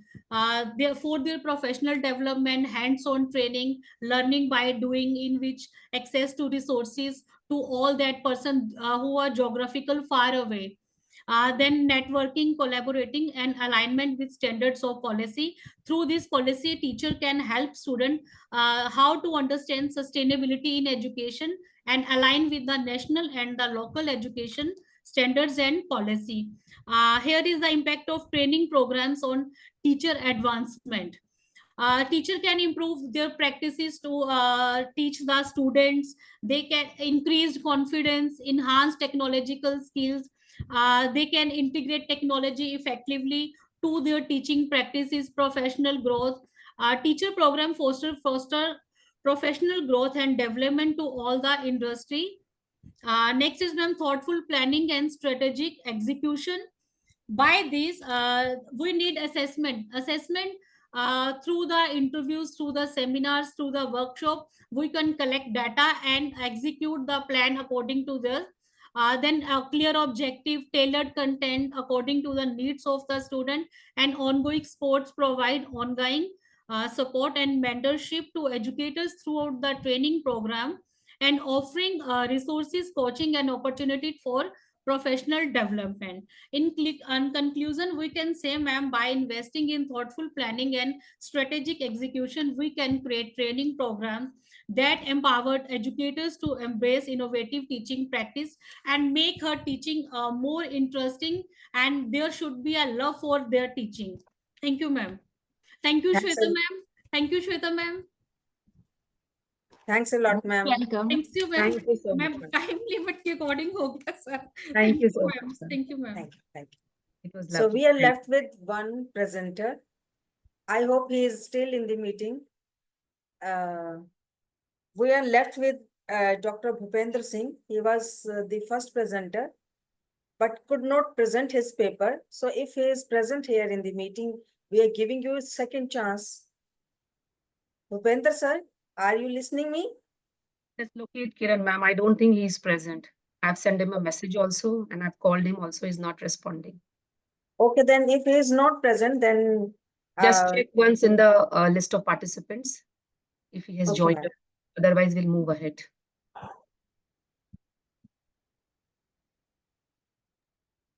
Ma'am, Ma'am, he is not there. He is not there.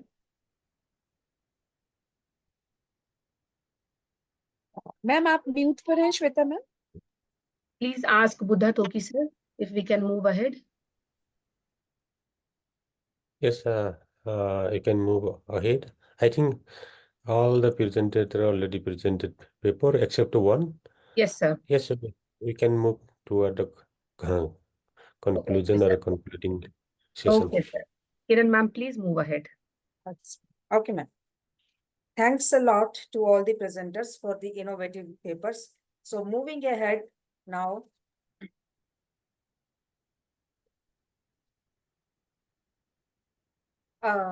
We are indeed gaining a wealth knowledge today. May I invite co-chair Dr. Jagmohan to summarize this session and address the participants of the session. Ma'am, please over to you. Good evening. Good evening, to ma'am. one and Good all. evening, ma'am. It was a very, very fantastic session. The topics covered were wide-ranging. The sustainability education is one of the most important topics, and we as teachers, it is our role to transfer the sustainable development paradigm and transfer it to the teachers. And the way the teachers have, all our presenters have presented their papers, highlighting what to do, how to go about teaching sustainable development to students was wonderful. I thank all the presenters, and I thank my co-chair, my chair, Shweta, and the moderator, and our chair from and our chair, who have been wonderful and organizing this session. And now I'll hand over to Kiran Bala ma'am again. Thank you, ma'am. Your insights have been profound and shall serve as a guiding force to one and all in this session. Thank you very much, ma'am. Thank you. So, as we have been done with the paper presentation, we eagerly await insights and reflections on the proceedings of this session. May I invite Professor Dr. Buddha Toki for the closing remarks. Over to you, sir, please. Thank you, thank you. First of all, I'd like to thank all the paper presenters. They have made presentation and different topics relevant to our topics, blending research, innovation, and technology. And some paper deal with about AI, machine learning, and some people deal with the disaster management, integration of innovation technology, integration of best practice, research and innovation. I think all these papers are relevant, and some paper also deals with teacher training program. I think teacher is the key pillar for teaching, learning, and encouraging our student to do research in new area. And many paper, I think, based on literature review, secondary data, and some paper are very good, and some presenter efficiently manage the time, all the things. And PowerPoint, I'd like to talk about PowerPoint.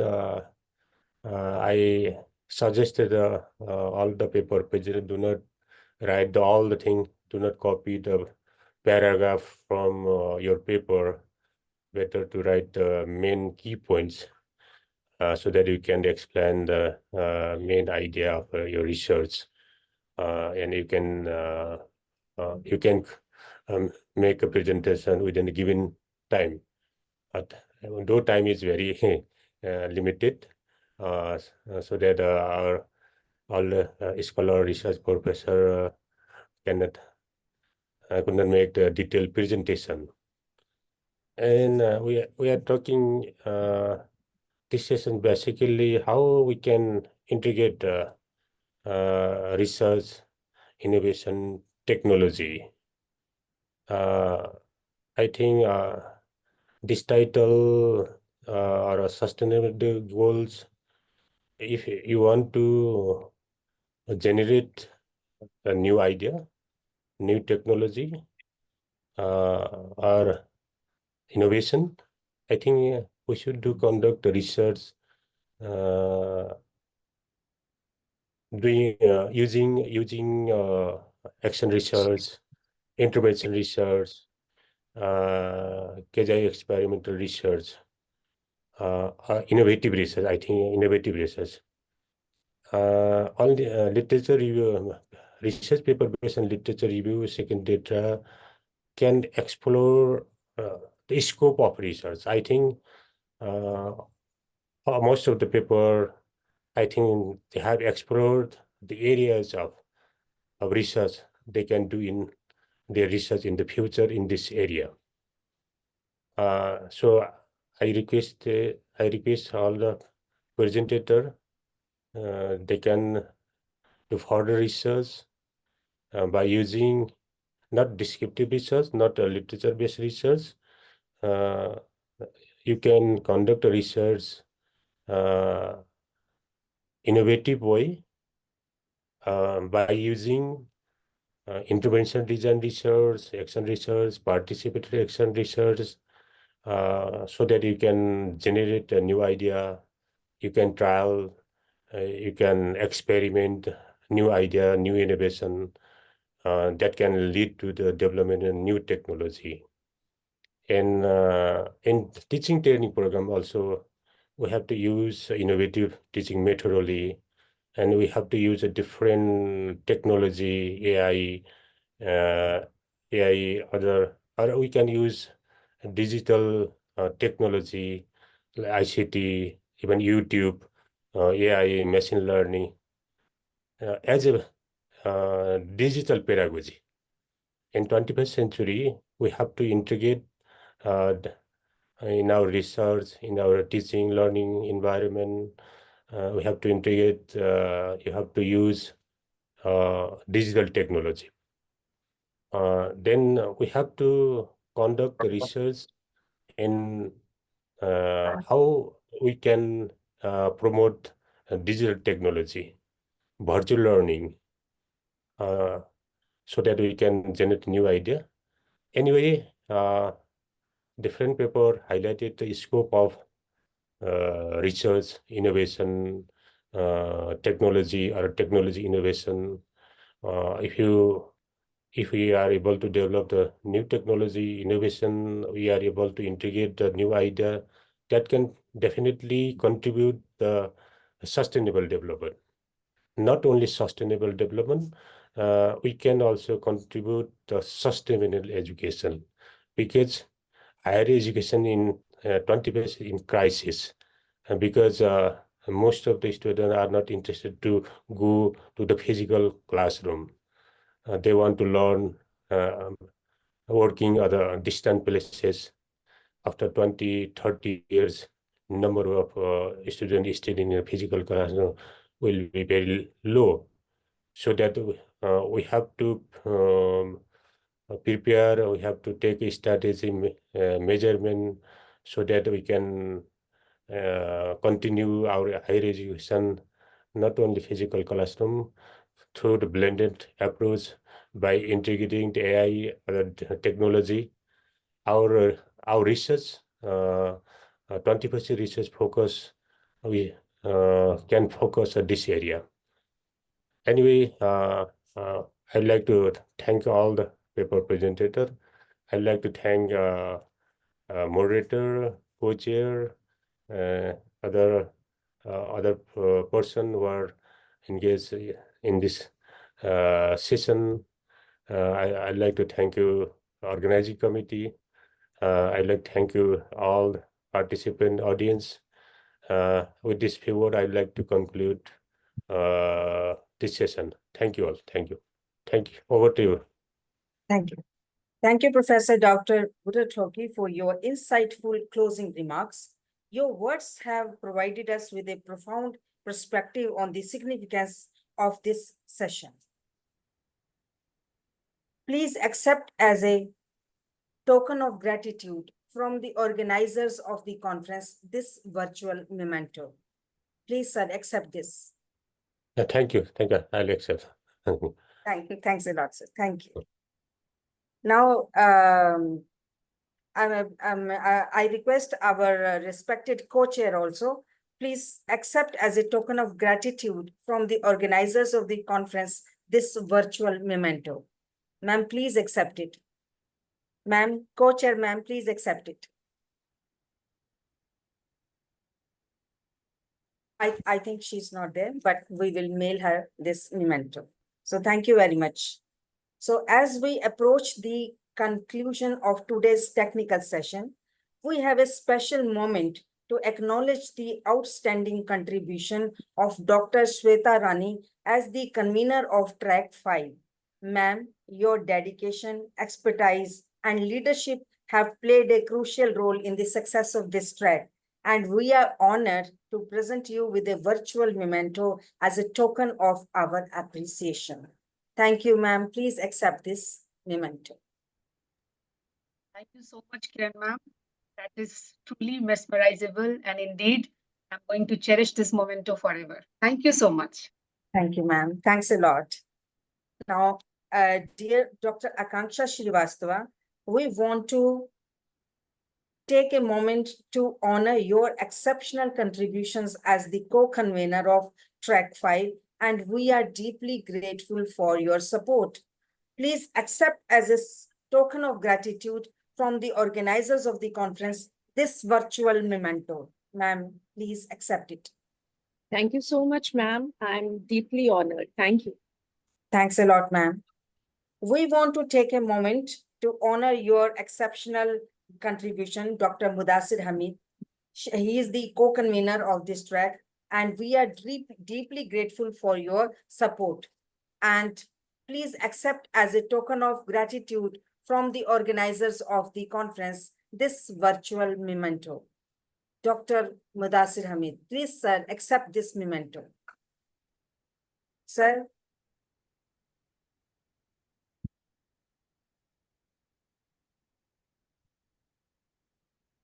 Sir, please accept this. Okay, now I will move further. So, ladies and gentlemen, as we prepare to draw the curtains on this enlightening technical session at CTPDCON era 2024, it is my pleasure to invite Dr. Akanksha Srivastava, Associate Professor, School of Education, Sharda University, Greater Noida, Uttar Pradesh, to express our collective gratitude and appreciation for the valuable insights we have gained today. Ma'am, we would be honored if you could deliver the vote of thanks and expression of gratitude to the speakers and participants and summarize the essence of this session. Over to you, ma'am. Thank you so much, ma'am. Thanks a lot for this opportunity. And good evening and namaskar to all the distinguished guests, delegates, and my dear participants and presenters. It's indeed an honor to present the vote of thanks for this wonderful session. On behalf of CTPD India, it is my immense privilege and with deep gratitude that I deliver the vote of thanks for this enlightening session. Today, we had the wonderful opportunity to delve into a wealth of knowledge and exchange insights on blending research, innovation, technology, and disaster management in education. First and foremost, I'd like to express my heartfelt gratitude to our esteemed chair, Professor J. Chitra Bahadur Budhatogi, who is the Dean Faculty of Education, Tribhuvan University, Balku, Nepal, and our co-chair, Dr. Anjana Mathur Jagmohan, Professor in Department of Geography, Dayal Singh College, University of Delhi, New Delhi. Your expertise and dedication have been invaluable, and we are deeply thankful for your time and commitment. Thanks a lot, sir and ma'am. I would also like to extend my sincere thanks to the convener of this track, Dr. Shweta Rani, Assistant Professor in the Department of Geography. Ma'am, your support and guidance has brought it to a success. I would also like to appreciate all the presenters and the participants, their active engagement, thought-provoking questions, and insightful discussions have significantly contributed to the success of this session. The exchange of ideas and the collaborative spirit displayed today have made this experience both productive and enriching. Our special thanks goes to our sponsors and organizers for their tireless efforts in making this event possible. Without your support, we would not have had the opportunity to come together and explore such important topics. I would also like to express my gratitude to the conveners and of this conference, Dr. Sanjay Kumar, President of CTPD and Principal at Saraswati College of Professional Studies, Ghaziabad, and Professor Dr. Tanya Gupta, who is the Secretary General of CTPD and the conference convener and Dean of the School of Education and the School of Humanities, as well as Director IQAC at KR Mangalam University. Additionally, my thanks goes out to the officials and members of CTPD era 2024, the Board of Directors, trustee members, program directors, and associate program directors of various circles for their support in conceptualizing and organizing this e-conference on such an appropriate and important theme.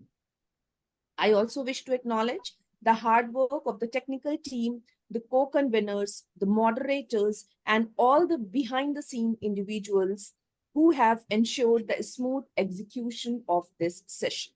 In conclusion, I believe we all leave here today with a deeper understanding, broader perspective, renewed motivation, and a better version of ourselves to excel in our respective fields. Let's carry forward the inspiration from this session as we continue to push the boundaries of sustainability. Thank you once again to everyone who contributed to making this technical session a success. We look forward to your continued support and hope to see you at future events. Lastly, I want to take a moment to honor the contribution of the moderator of this session, 5.2, Dr. Kiran Bala, who is the Associate Professor at SL Baba DAV College. We are deeply grateful for your invaluable support. And ma'am, we request you to please accept this virtual memento on behalf of all of us. Please accept it.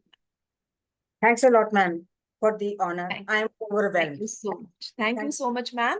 And I'm handing over the session to you again. Thank you. Thank you. Thank you. Now, our esteemed chair, co-chair, convener, track co-conveners, and paper presenters, and all the participants are hereby requested to please open their camera for a group photo. Kindly sit patiently for another 2-3 minutes and allow us to capture this moment while some beautiful and memorable pics to be cherished forever. Please open your camera, all the participants. Kiran ma'am, screen sharing stop कर दीजिएगा. जी.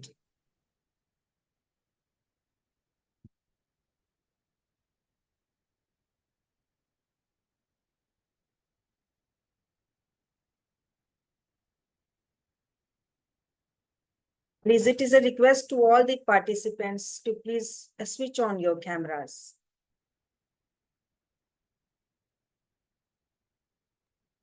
Let us all capture this beautiful moment in our laptops and our mobile phones.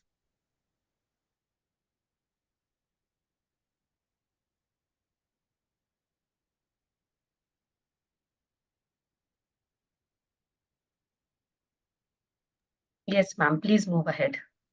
Okay, ma'am. Thank you. Thank you, wonderful audience. Thanks to all. So let me share my screen again and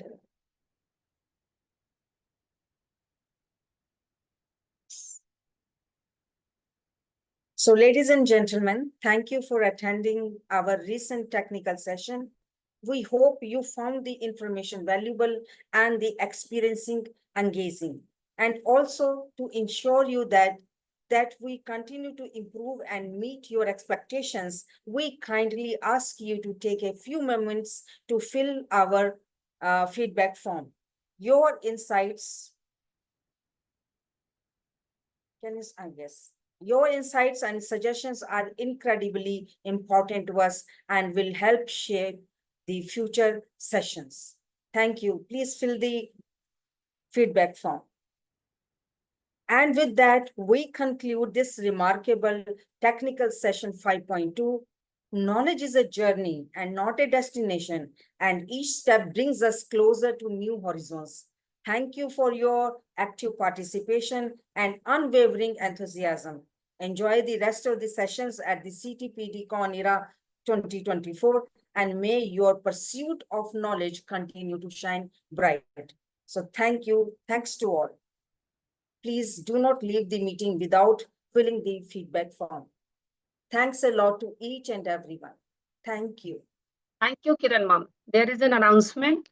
I would request all the paper presenters and participants to kindly fill the feedback form. And then you are requested to kindly leave the meeting since we are going to decide upon the best paper presentation. The chair and co-chair is requested to stay back and let all the presenters and participants leave the session. Anjana ma'am and Buddha Thoki sir, please stay connected with us. Okay.